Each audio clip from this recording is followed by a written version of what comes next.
വചനത്തിൻ്റെ അമ്മയായ പരിശുദ്ധ കന്യകാമാതാവിൻ്റെ മധ്യസ്ഥ അപേക്ഷിക്കാം. നന്മ നിറഞ്ഞ മറിയമേ സ്വസ്തി, കർത്താവ് അങ്ങയുടെ കൂടെ സ്ത്രീകളിൽ അങ്ങ് അനുഗ്രഹിക്കപ്പെട്ടവളാകുന്നു. അങ്ങയുടെ ഉദരത്തിൻ ഫലമായി ഈശോ അനുഗ്രഹിക്കപ്പെട്ടവനാകുന്നു. പരിശുദ്ധ മറിയമേ തമ്പുരാന്റെ അമ്മേ, പാപികളായ ഞങ്ങൾക്ക് വേണ്ടി ഇപ്പോഴും മരണസമയത്തും തമ്പുരാനോട് അപേക്ഷിച്ചു കൊള്ളണമേ. പിതാവിനും പുത്രനും പരിശുദ്ധാത്മാവിനും സ്തുതി, ആദിയിലെ പോലെ ഇപ്പോഴും ആമേൻ. ഹല്ലേലൂയ. ഇരിക്കാം. സന്തോഷത്തോടെ പറഞ്ഞേ ഹല്ലേലൂയ, ഹല്ലേലൂയ. നിങ്ങൾക്ക് സന്തോഷമാണോ? അപ്പം ഞങ്ങൾക്ക് സന്തോഷമാണെന്ന് പറയണം എന്ന് പറഞ്ഞേ. അങ്ങനെ പറഞ്ഞാൽ സന്തോഷം ഉണ്ടാവും. നിങ്ങൾക്ക് സന്തോഷമാണോ? എന്നോട് ഉച്ചത്തി പറയാമോ? നിങ്ങൾക്ക് സന്തോഷമാണോ? നിങ്ങൾക്ക് സന്തോഷമാണോ? അപ്പം അങ്ങനെ ഇടയ്ക്കിടയ്ക്കൊന്ന് പറഞ്ഞാൽ നമുക്ക് നല്ല സന്തോഷം ഉണ്ടാവും. പറഞ്ഞാൽ മതി. കാരണം വചനം പറയുന്നത് ഇങ്ങനെയാണ്: നിൻ്റെ വാക്കുകളാൽ നീ നീതീകരിക്കപ്പെടും, നിൻ്റെ വാക്കുകളാൽ നീ കുറ്റം വിധിക്കപ്പെടും. അപ്പോൾ പറയുന്നതാണ് നമ്മൾ പറയുന്നതാണ് നമുക്ക് സംഭവിക്കാൻ പോകുന്നത്. ഞാൻ എന്നാ പറഞ്ഞേ? എനിക്ക് അമ്നേഷ്യമുണ്ട്, ഞാൻ പെട്ടെന്ന് മറന്നു പോകും. ഞാൻ ഇപ്പോൾ എന്തോ പറഞ്ഞാൽ എന്താണ്? നമ്മൾ പറയുന്നതാണ് നമുക്ക് സംഭവിക്കാൻ പോകുന്നത്. അതുകൊണ്ട് നല്ല കാര്യങ്ങൾ സന്ദർഭമനുസരിച്ച് സംസാരിക്കണം എന്ന് ബൈബിൾ പറയുന്നുണ്ട്. നല്ല കാര്യങ്ങൾ സന്ദർഭമനുസരിച്ച് സംസാരിക്കണം. കാരണം നമ്മൾ പറയുന്നതാണ് നമുക്ക് സംഭവിക്കാൻ പോകുന്നത്. പറഞ്ഞേ ഹല്ലേലൂയ, പറഞ്ഞേ ഹല്ലേലൂയ. എഫേസോസ് ലേഖനം 4-ാം അധ്യായം 29-ാമത്തെ വാക്യം. എഫേസോസ് 4:29 കർത്താവിൻ്റെ വചനം പരിശുദ്ധാത്മാവ് പറയുകയാണ്: നിങ്ങളുടെ അധരങ്ങളിൽ നിന്ന് തിന്മയുടെ വാക്കുകൾ പുറപ്പെടാതിരിക്കട്ടെ. നിങ്ങളുടെ അധരങ്ങളിൽ നിന്ന് തിന്മയുടെ വാക്കുകൾ ഒന്ന് പറഞ്ഞേ, നിങ്ങളുടെ അധരങ്ങളിൽ നിന്ന് തിന്മയുടെ വാക്കുകൾ പുറപ്പെടാതിരിക്കട്ടെ. നിങ്ങൾ പറഞ്ഞേ, നിങ്ങളുടെ അധരങ്ങളിൽ നിന്ന് തിന്മയുടെ വാക്കുകൾ പുറപ്പെടാതിരിക്കട്ടെ. കേട്ടോ? എന്നിട്ട് പറയുകയാണ് കേൾവിക്കാർക്ക് ആത്മീയ, നിങ്ങൾ പറയണ്ട, നോക്കിയാൽ മതി. എഫേസോസ് 4:29 കേൾവിക്കാർക്ക് ആത്മീയ ചൈതന്യം പ്രദാനം ചെയ്യുന്നതിനായി അവരുടെ ഉന്നതിക്കുതകും വിധം നല്ല കാര്യങ്ങൾ സന്ദർഭമനുസരിച്ച് സംസാരിക്കണം. കണ്ടോ? കേൾക്കുന്നവർക്ക് ആത്മീയ പുരോഗതി ഉണ്ടാകത്തക്ക വിധം നല്ല കാര്യങ്ങൾ സന്ദർഭമനുസരിച്ച് സംസാരിക്കണം. അപ്പോൾ അതുകൊണ്ട് നല്ല കാര്യങ്ങൾ പറയണം, നല്ലത് പറയണം, അല്ലേ? നല്ലത് പറഞ്ഞാൽ നല്ലത് വരും. ഞാൻ എന്നാ പറഞ്ഞേ? അമ്നേഷ്യ. ഞാൻ എന്നാ പറഞ്ഞേ? നല്ലത് പറഞ്ഞാൽ നല്ലത് വരും. നല്ലത് പറഞ്ഞാലേ നല്ലത് വരൂ. മനസ്സിലായോ? പറഞ്ഞേ ഹല്ലേലൂയ. അതുകൊണ്ട് ഏത് പ്രതികൂലമായ സാഹചര്യത്തിലും നല്ലത് പറയണം. മനസ്സിലാവുന്നുണ്ടോ? അപ്പോൾ അത് വളരെ വളരെ പ്രധാനപ്പെട്ടൊരു കാര്യമാണ്. ഞാനിനി നിങ്ങളോട് നന്നായിട്ട് ഉച്ചത്തിൽ സ്തുതിക്കേണ്ടതിനെ കുറിച്ച് പറയും. സ്തുതിയുടെ വിപരീത പദം എന്താണെന്നറിയാമോ? സ്തുതിയുടെ വിപരീത പദം മലയാളം അറിയാവുന്നവർ പറഞ്ഞേ. സ്തുതിയുടെ വിപരീത പദം അല്ല, നിന്ദയാണ്, അല്ലേ? സ്തുതി, ഒരാളെ സ്തുതിക്കുക, അതിൻ്റെ ഓപ്പോസിറ്റ് എന്താണ്? നിന്ദിക്കുക. സ്തുതിയുടെ ഭാഷയനുസരിച്ച് സ്തുതിയുടെ വിപരീത പദം നിന്ദയാണ്. എന്നാൽ ബൈബിൾ അനുസരിച്ച് സ്തുതിയുടെ വിപരീത പദം പരാതിയാണ്. പരാതി. പറഞ്ഞേ ഹല്ലേലൂയ. സ്തുതിയുടെ ജീവിതം എന്ന് പറഞ്ഞാൽ പരാതി പറയാത്ത ജീവിതം എന്നാണ്. പറഞ്ഞേ ഹല്ലേലൂയ. മനസ്സിലാകുന്നുണ്ടോ? സ്തുതിയുടെ ജീവിതം എന്ന് പറഞ്ഞാൽ ഹല്ലേലൂയ പറയുന്ന ജീവിതം എന്ന് മാത്രമല്ല, പരാതി പറയാത്ത ജീവിതം എന്ന് പറഞ്ഞാൽ ഏത് സാഹചര്യത്തിലും സന്തോഷത്തോടെ ഇരിക്കുന്ന ഒരു ജീവിതം. ഫിലിപ്പി ലേഖനത്തിൻ്റെ 3-ാമത്തെ അധ്യായത്തിൽ അപ്പോസ്തലനായ പൗലോസ് പറയുന്നുണ്ട്, ഏത് സാഹചര്യത്തിലും ജീവിക്കാൻ ഞാൻ പഠിച്ചിട്ടുണ്ട്. വായിക്കാം. ഫിലിപ്പി ലേഖനത്തിൻ്റെ 4-ാം അധ്യായം 11 മുതലുള്ള വാക്യങ്ങൾ. ഫിലിപ്പി ലേഖനത്തിൻ്റെ 4-ാം അധ്യായം 11 മുതൽ വായിക്കാം. എനിക്ക് എന്തെങ്കിലും കുറവുള്ളത് കൊണ്ടല്ല ഞാനിത് പറയുന്നത്. കാരണം കണ്ടോ, ഏത് സാഹചര്യത്തിലും സംതൃപ്തിയോടെ കഴിയാൻ ഞാൻ പഠിച്ചിട്ടുണ്ട്. കണ്ടോ? ഏത് സാഹചര്യത്തിലും സംതൃപ്തിയോടെ കഴിയാൻ ഞാൻ പഠിച്ചിട്ടുണ്ട്.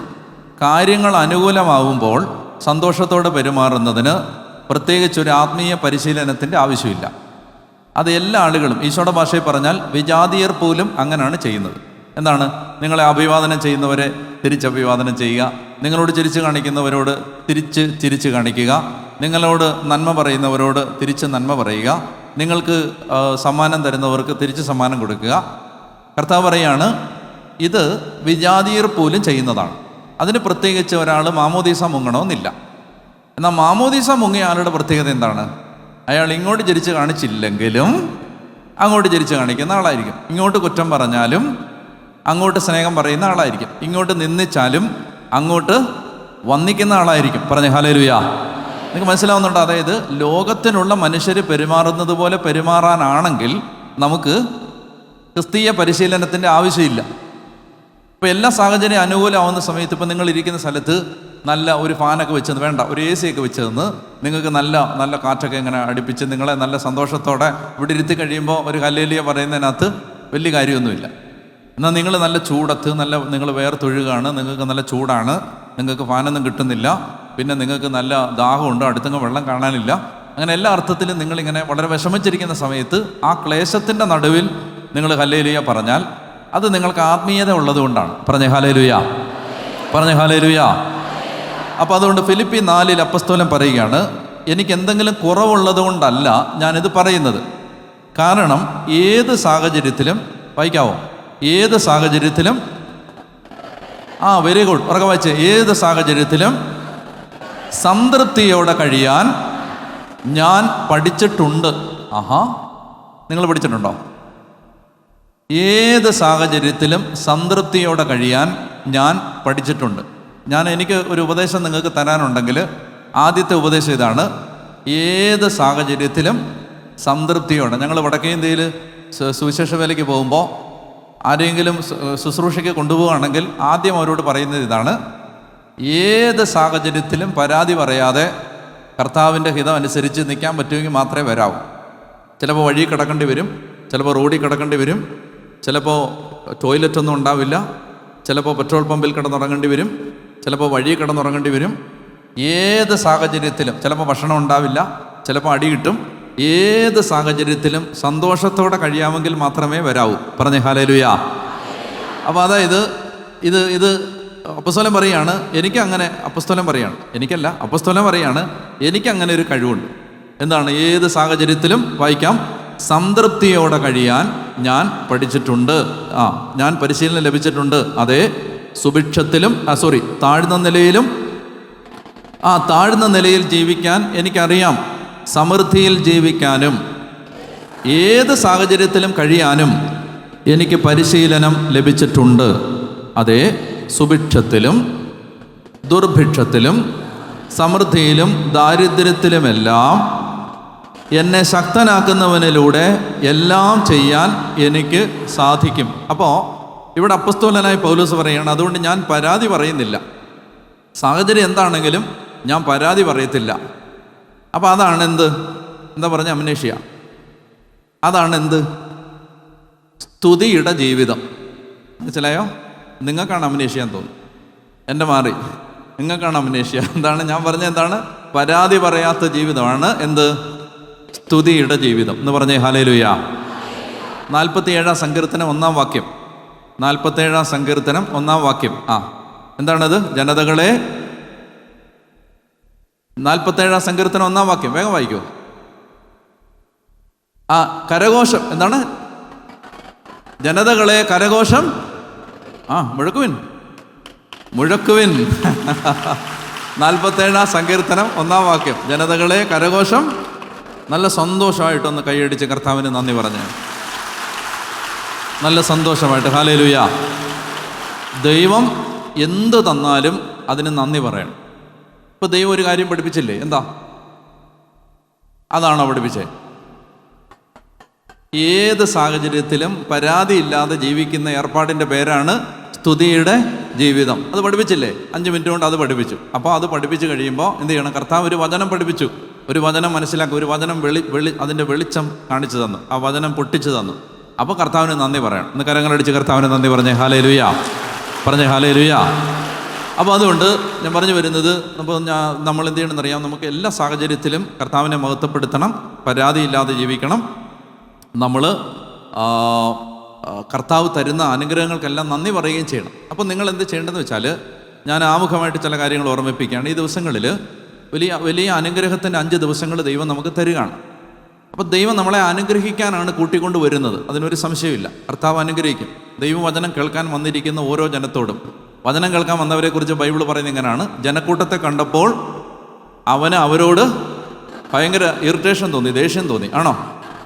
ജനക്കൂട്ടത്തെ, യേശുവിൻ്റെ അടുത്തേക്ക് ഒരു ജനം വന്നു കഴിയുമ്പോൾ ദൈവം, ഈശോ പറയുകയാണ്, ജനക്കൂട്ടത്തെ കണ്ടപ്പോൾ അവരോട് അനുകമ്പ തോന്നി. അപ്പോൾ ആ അനുകമ്പ കഴിഞ്ഞ 2000 വർഷങ്ങളായി ഈ ജനം എവിടെ ദൈവത്തെ തേടി ചെല്ലുന്നോ അവിടെ എല്ലാം ദൈവം പ്രദർശിപ്പിച്ചുകൊണ്ടിരിക്കുകയാണ്. അതുകൊണ്ട് ഒരു വചനം പറയുന്നുണ്ട്, ഒരു വചനം പരിശുദ്ധാത്മാവ് പറയുന്നുണ്ട്: നിന്നോട് കാരുണ്യം കാണിക്കാൻ കർത്താവ് കാത്തിരിക്കുന്നു. ആ വചനം എന്ന് പറഞ്ഞേ, നിന്നോട് കാരുണ്യം കാണിക്കാൻ കർത്താവ് കാത്തിരിക്കുന്നു. എന്നിട്ട് പറയാണ്, നിന്നെ അനുഗ്രഹിക്കാൻ, നിന്നോട് ഔദാര്യം കാണിക്കാൻ അവിടുന്ന് തന്നെ ഉയർത്തുന്നു. നിന്നോട് ഔദാര്യം കാണിക്കാൻ അവിടുന്ന് തന്നെ ഉയർത്തുന്നു. പറഞ്ഞേ ഹല്ലേലൂയ. അപ്പോൾ ഇത് കണ്ടോ, കർത്താവ് പറയാണ്, നിന്നോട് കാരുണ്യം കാണിക്കാൻ കർത്താവ്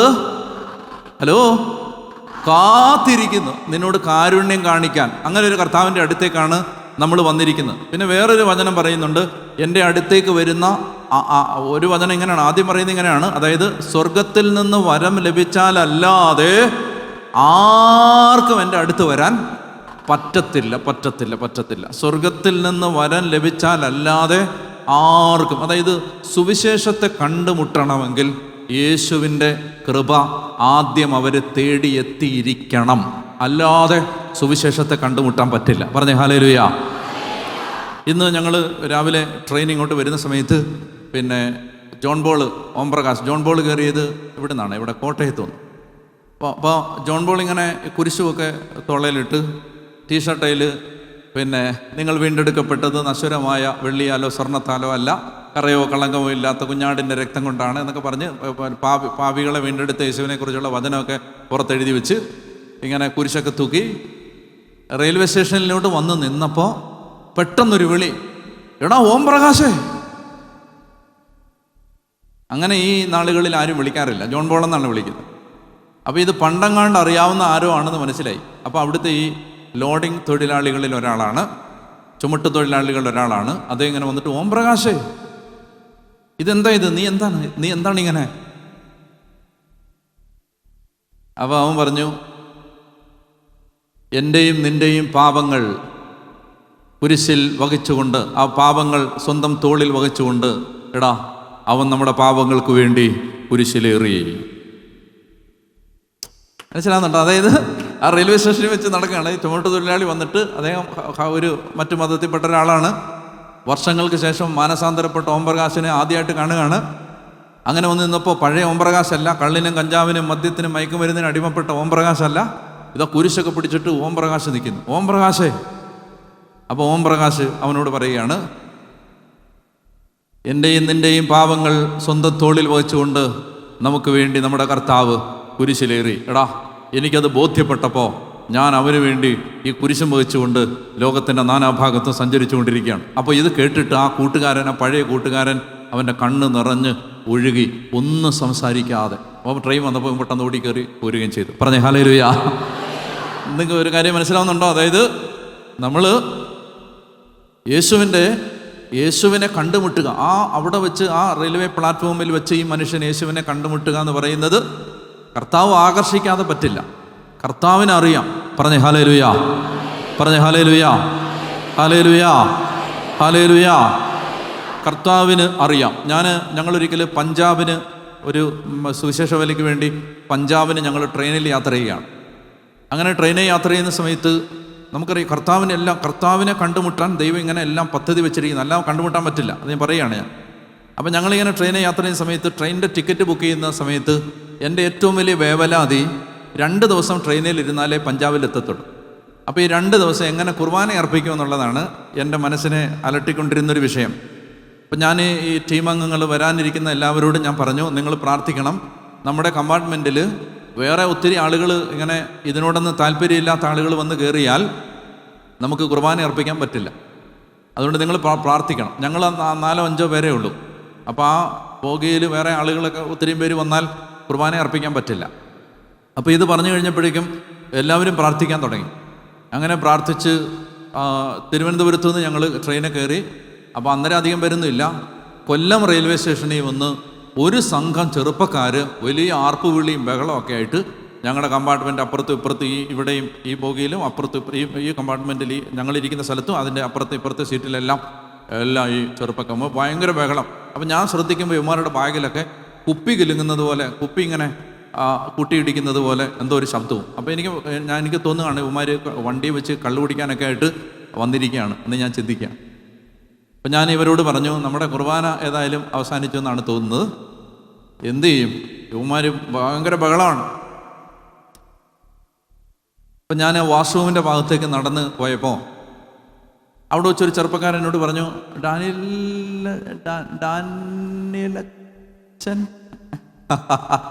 ഞാൻ പറഞ്ഞ അപ്പം ഞാൻ പറഞ്ഞു, എന്നെ അറിയാമോ നിനക്ക്? പിന്നെ എങ്ങനെ അറിയാം? അച്ഛൻ ഞങ്ങളുടെ പള്ളി കൺവെൻഷന് വന്നിട്ടുണ്ട്. എവിടെ? കൊല്ലത്ത് കോവിൽ തോട്ടം. അപ്പം ഞാൻ പറഞ്ഞു, നീ ആ ഗ്രൂപ്പിൽപ്പെട്ട ആളാണോ? അതെ. എത്ര പേരുണ്ട്? 15 പേരുണ്ട്. എവിടെ പോവാം? അപ്പോൾ ഒരു വലിയ ബിസിനസ്സുകാരൻ്റെ പേര് പറഞ്ഞു അവരുടെ ഒരു ഷോറൂം പഞ്ചാബിൽ അവിടെ എവിടെയുണ്ട്, അത് പണിയാൻ വേണ്ടി അതിൻ്റെ പണിക്കാരാണ് ഞങ്ങൾ. അപ്പം ഞാൻ പറഞ്ഞ ആ ബാഗിനകത്ത് കുപ്പിയൊക്കെ ഇങ്ങനെ സൗണ്ടൊക്കെ കേട്ടല്ലോ. അയ്യോ അത് കുപ്പിയല്ല അച്ഛാ, അത് ഞങ്ങളുടെ വെൽഡിങ് മെഷീൻ അങ്ങനെയുള്ള സാധനങ്ങൾ, അതിന് ഉപകരണങ്ങളാണ്. അത് തട്ടിയ കുപ്പിയൊന്നുമല്ല, ഞങ്ങളെ അല്ല. അപ്പം ഞാൻ പറഞ്ഞു, ഈ ബാക്കി 15 പേരും കത്തോലിക്കരാന്ന് പറഞ്ഞു. 15 പേരും കേട്ടോണേ കൈയടിക്കാൻ വരട്ടെ. ആയിട്ടില്ല 15 പേരും കത്തോലിക്കരാന്ന് പറഞ്ഞു. അപ്പം ഞാൻ പറഞ്ഞു, എൻ്റെ പൊന്നുമോനെ ഞാൻ വിഷമിച്ചിരിക്കുകയായിരുന്നു. എന്തെന്നറിയാം, കുർബാന ചൊല്ലണമായിരുന്നടാ, 2 ദിവസമുണ്ട്. ഞാനിങ്ങനെ പ്രയാസപ്പെട്ടിരിക്കുകയായിരുന്നു. ഇനി വല്ല കത്തോലിക്കരല്ലാത്തവരോ വല്ല നമ്മളെ വിശ്വാസത്തിലല്ലാത്തവരൊക്കെ വന്ന് കയറിയാൽ ബുദ്ധിമുട്ടാകുമല്ലോ എന്ന് കരുതി ഞാൻ വിഷമിച്ചിരിക്കുകയായിരുന്നു. അപ്പോൾ അവനോട് ചോദിക്കുകയാണ്, കുർബാനയുണ്ടോ അച്ഛാ? കുർബാനയുണ്ടോ? ഞാൻ പറഞ്ഞു, ഉണ്ട്. വരുന്നോ? ഞങ്ങൾ വരാച്ചാ. അപ്പം ഞാൻ പറഞ്ഞു, കുമ്പസാരിച്ചിട്ട് എത്ര കാലമായി? കുറച്ച് നാളായി. കുമ്പസാരിക്കണോ? വേണം. അപ്പോൾ എൻ്റെ കൂടെ ടീം അംഗങ്ങളുണ്ട്. അപ്പോൾ ഒരു സഹോദരൻ ഈ 15 പേർക്കും കൗൺസിലിംഗ് കൊടുത്തു ആദ്യം. അത് കഴിഞ്ഞിട്ട് ആദർശച്ചനുണ്ട്, അച്ഛൻ 15 പേരെയും കുമ്പസാരിപ്പിച്ചു. അപ്പോൾ വൈകുന്നേരം ഞങ്ങളിങ്ങനെ ഒരുമിച്ച്, അപ്പോൾ ആ ബോഗിക്കകത്തുള്ള എല്ലാവരും ഇപ്പോൾ ഒരു ധ്യാനം പോലെയാണ്. ഇപ്പം എല്ലാം ഇങ്ങനെ പ്രാർത്ഥനയും പാട്ടും ധ്യാനമൊക്കെ ആയിട്ട് ഇങ്ങനെ ഇരിക്കുകയാണ്. അപ്പം ഞാൻ എഴുന്നേറ്റ് കുറച്ചങ്ങോട്ട് വീണ്ടും വാഷ്റൂമിൻ്റെ ഭാഗത്തേക്ക് നടക്കുമ്പോൾ ഒരു സിസ്റ്റർ അങ്ങോട്ട് പോയ പോലെ തോന്നുന്നു. അപ്പോൾ ഞാൻ പുറകെ പോയി. അപ്പോൾ ഒരു സിസ്റ്ററാണെന്ന് എനിക്ക് മനസ്സിലായി. അപ്പോൾ ഞാൻ ഒരാളെ വിട്ടിട്ട് പറഞ്ഞു, സിസ്റ്റേഴ്സ് അതിനകത്തുണ്ട്, അവരോട് കുർബാന കൂടുന്നെങ്കിൽ പറയാൻ പറഞ്ഞു. അപ്പോൾ ചെന്നിട്ട് അവരൊരു 3-4 സിസ്റ്റേഴ്സിനെയും കൂട്ടിക്കൊണ്ട് വന്നു. ഓക്കെ. അത് കഴിഞ്ഞിട്ട് ഞങ്ങളുടെ കൂടെയുള്ള ഛത്തീസ്ഗഡുകാരായ 2 സഹോദരന്മാർ വേറൊരു ബോഗിയിലാണ്. അവർക്ക് ഭക്ഷണം കൊടുക്കാൻ വേണ്ടി ഞാൻ നോക്കിയപ്പോൾ ഇവരെല്ലാം നമ്മുടെ ടീം അംഗങ്ങളെല്ലാം മടുത്ത് കിടന്നുറങ്ങുമായതുകൊണ്ട് ഞാൻ വിചാരിച്ചെന്നാൽ ഇവർക്ക് ഫുഡ് കൊണ്ട് കൊടുത്തിട്ട് വരാമെന്ന് ഓർത്ത് ഞാൻ ഈ ബാഗിൽ നിന്ന് ഭക്ഷണം എടുത്ത് അപ്പുറത്തെ ബോഗിയിലോട്ട് നടന്നു പോയി. അവർക്ക് ഭക്ഷണം കൊടുത്തിട്ട് ഞാൻ തിരിച്ചു വരുമ്പോൾ ഒരാൾ തല്ലച്ചോ എന്നോട് 5 മിനിറ്റ് സംസാരിക്കാവോ? അവൻ ഞാൻ പറഞ്ഞു, നീ വരാൻ പറഞ്ഞു. ഞാൻ സംസാരിച്ചപ്പോൾ അവൻ കടം കയറി നാട്ടിൽ നിൽക്കാൻ നിവൃത്തിയില്ലാതെ നാട് വിട്ടു പോവാണ്. ആത്മഹത്യ ചെയ്യാന്ന് കരുതി നാട് വിട്ടു പോവാണ്. അങ്ങനെ പോവാണ് അവൻ ഈ ട്രെയിനിൽ. അവൻ എന്നോട് പറയണം, അച്ഛാ ഞാൻ ഭക്ഷണം കഴിച്ചിട്ട് 2-3 ദിവസം അയച്ചാ, എൻ്റെ ഇട്ടിരിക്കുന്നല്ല, അത് വേറെ ഒന്നും എനിക്കില്ല ചാ. അവന് ഭക്ഷണമൊക്കെ വാങ്ങിച്ചു കൊടുത്ത് അവനോട് പറഞ്ഞ്, നീ വിഷമിക്കൊന്നും വേണ്ട, ധൈര്യമായിട്ടിരിക്കുന്നൊക്കെ പറഞ്ഞ് അവനും വന്നു. അവനും കൗൺസിലിംഗ് കൊടുത്ത് അവനെയും കുമ്പസാരിപ്പിച്ച് അവനും കൊണ്ട് കുർബാനയ്ക്ക്. ഞങ്ങളെ പഞ്ചാബിലേക്കുള്ള ട്രെയിൻ യാത്ര സത്യം പറഞ്ഞാൽ ഒരു വിശ്വാസികളുടെ സമൂഹം, ഒരു ഇടവകപ്പള്ളിയിൽ പ്രാർത്ഥിച്ച് ധ്യാനം നടത്തുന്ന പോലെയും ദൈവത്തെ ആരാധിക്കുന്നത് പോലെയും ശരിക്കും ശക്തമായ കർത്താവിൻ്റെ ഒരു പ്രവർത്തനം. ഞാനിങ്ങനെ ചിന്തിക്കുകയായിരുന്നു, ഈ റെയിൽവേയുടെ ടിക്കറ്റ് അലോട്ട് ചെയ്യുന്ന ആ ഓഫീസർ കമ്പ്യൂട്ടറാണോ എങ്ങനെയാണെന്ന് എനിക്ക് അറിഞ്ഞൂടാ. ഇനി അങ്ങനെ ഒരാളുണ്ടെങ്കിൽ, അല്ലെ കമ്പ്യൂട്ടറാണെങ്കിൽ, ഇതെങ്ങനെയാണ് ഇത്ര കറക്റ്റായിട്ട് വരുന്നത്? ഈ ആളുകൾ ഇതെല്ലാം കാത്തലിക്സ്, ഈ ബോഗിയിൽ വേറെ ആരുമില്ല. എങ്ങനെയാണ് ഇതിങ്ങനെ എത്ര ഒത്തു വരുന്നത്? നിങ്ങൾ മനസ്സിലാക്കിയിരിക്കണം, ഇതെല്ലാം സുവിശേഷം ആരിലേക്ക് എത്തുന്നോ അവർ ദൈവത്തിൻ്റെ നിയന്ത്രണത്തിലാണ് സുവിശേഷത്തിലേക്ക് എത്തുന്നത്. സ്വർഗത്തിൽ നിന്ന് വരം ലഭിച്ചാലല്ലാതെ ആർക്കും യേശുവിൻ്റെ അടുത്തേക്ക് വരാൻ പറ്റില്ല. ഹല്ലേലൂയ പറഞ്ഞേ, ഹല്ലേലൂയ. അതുകൊണ്ട് നിങ്ങളൊരു കാര്യം മനസ്സിലാക്കിയിരിക്കണം, അവിടുന്ന് മലമുകളിലേക്ക് കയറി തനിക്കിഷ്ടമുള്ളവരെ അടുത്തേക്ക് വിളിച്ചു. എന്നെ ദൈവത്തിന് വേണ്ട, എന്നെ ദൈവം തള്ളിക്കളഞ്ഞു, എന്നെ ദൈവം ഉപേക്ഷിച്ചു, എനിക്കാരുമില്ല, എന്നെ ആർക്കും വേണ്ടാതായി, എനിക്ക് ജീവിതത്തിലൊരു വഴിയില്ല എന്ന് ചിന്തിച്ചു കൂട്ടുന്ന സകല മനുഷ്യ മനസ്സുകളോടും മാറ്റമില്ലാത്ത ദൈവവചനത്തിന് പറയാനുള്ളത്, നിങ്ങളെ ദൈവം നേരത്തെ കണ്ടതാണ്.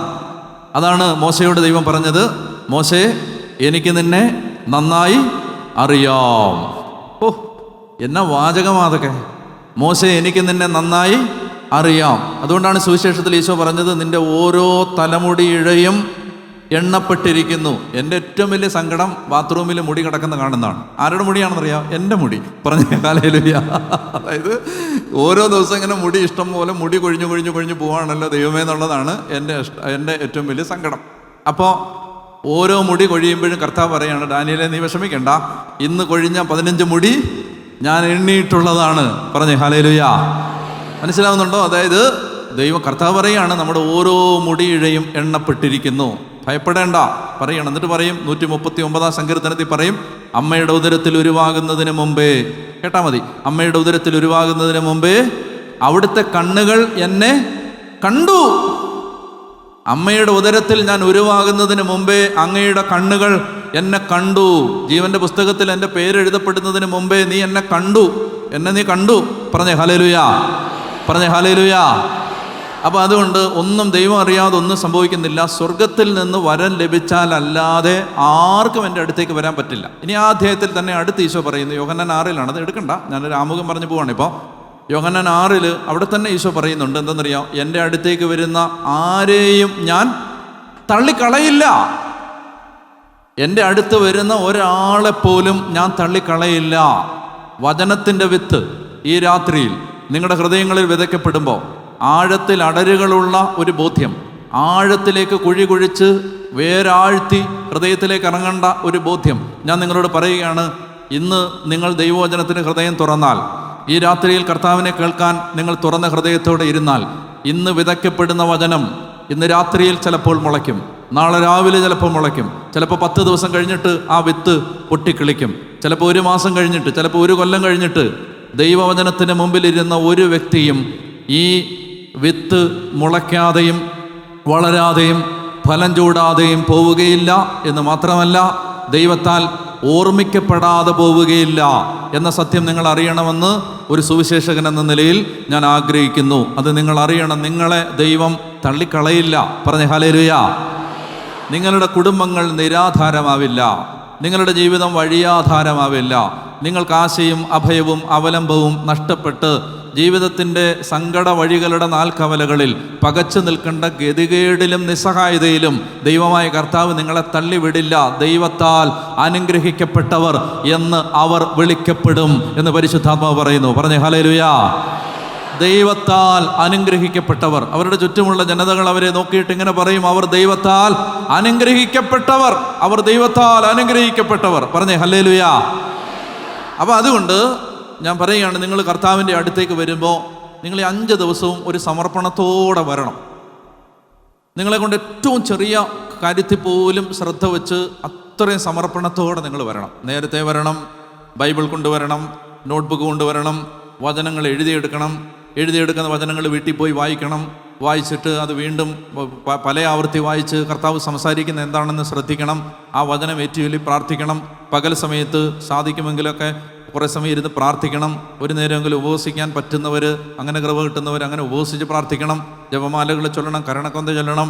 പിന്നെ ടെലിവിഷൻ, മറ്റ് കാര്യങ്ങൾ, ആവശ്യമില്ലാത്ത കാര്യങ്ങളെല്ലാം മാറ്റിവെക്കണം. ഈ ദിവസങ്ങളിൽ ശരിക്കും കർത്താവെ നീ സംസാരിക്കണമേ എന്ന് ആഗ്രഹിച്ച് നിങ്ങൾ വന്നാൽ, ഞാൻ നിങ്ങളോട് പറയുകയാണ്, ഒരു വർഷത്തിൽ ചിലപ്പോൾ ഒരു കൺവെൻഷനൊക്കെ ആയിരിക്കും നമ്മൾ ഒരു പ്രദേശത്ത് ചിലപ്പോൾ നടത്തപ്പെടുന്നത്.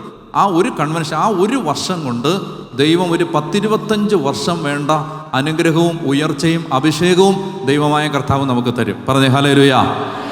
അപ്പോൾ അതുകൊണ്ട് ഈ വൈകുന്നേരത്തെ ഒരു 2 മണിക്കൂർ പ്രോഗ്രാം മാത്രമാക്കി ഇതിനെ മാറ്റരുത്. നിങ്ങൾ അത്രയും ശ്രദ്ധയോടെ വരണം. ഇനി വേറൊരു കാര്യം എന്താണെന്ന് വെച്ചാൽ, നമ്മൾ ഈ തുറസായ സ്ഥലത്ത്, ഈ പൊതുവായ സ്ഥലത്ത് യേശുവിൻ്റെ നാമം ഉയർത്തുകയാണ്. ഇവിടെ യേശുവിൻ്റെ നാമം പ്രഘോഷിക്കപ്പെടുകയാണ്. അതുകൊണ്ട് വേറൊരു കാര്യമുണ്ട്. പുറപ്പാട് പുസ്തകത്തിൻ്റെ 20-ാമത്തെ അധ്യായത്തിൽ ഒരു വാഗ്ദാനം നൽകുന്നുണ്ട്. പുറപ്പാട് 20-24.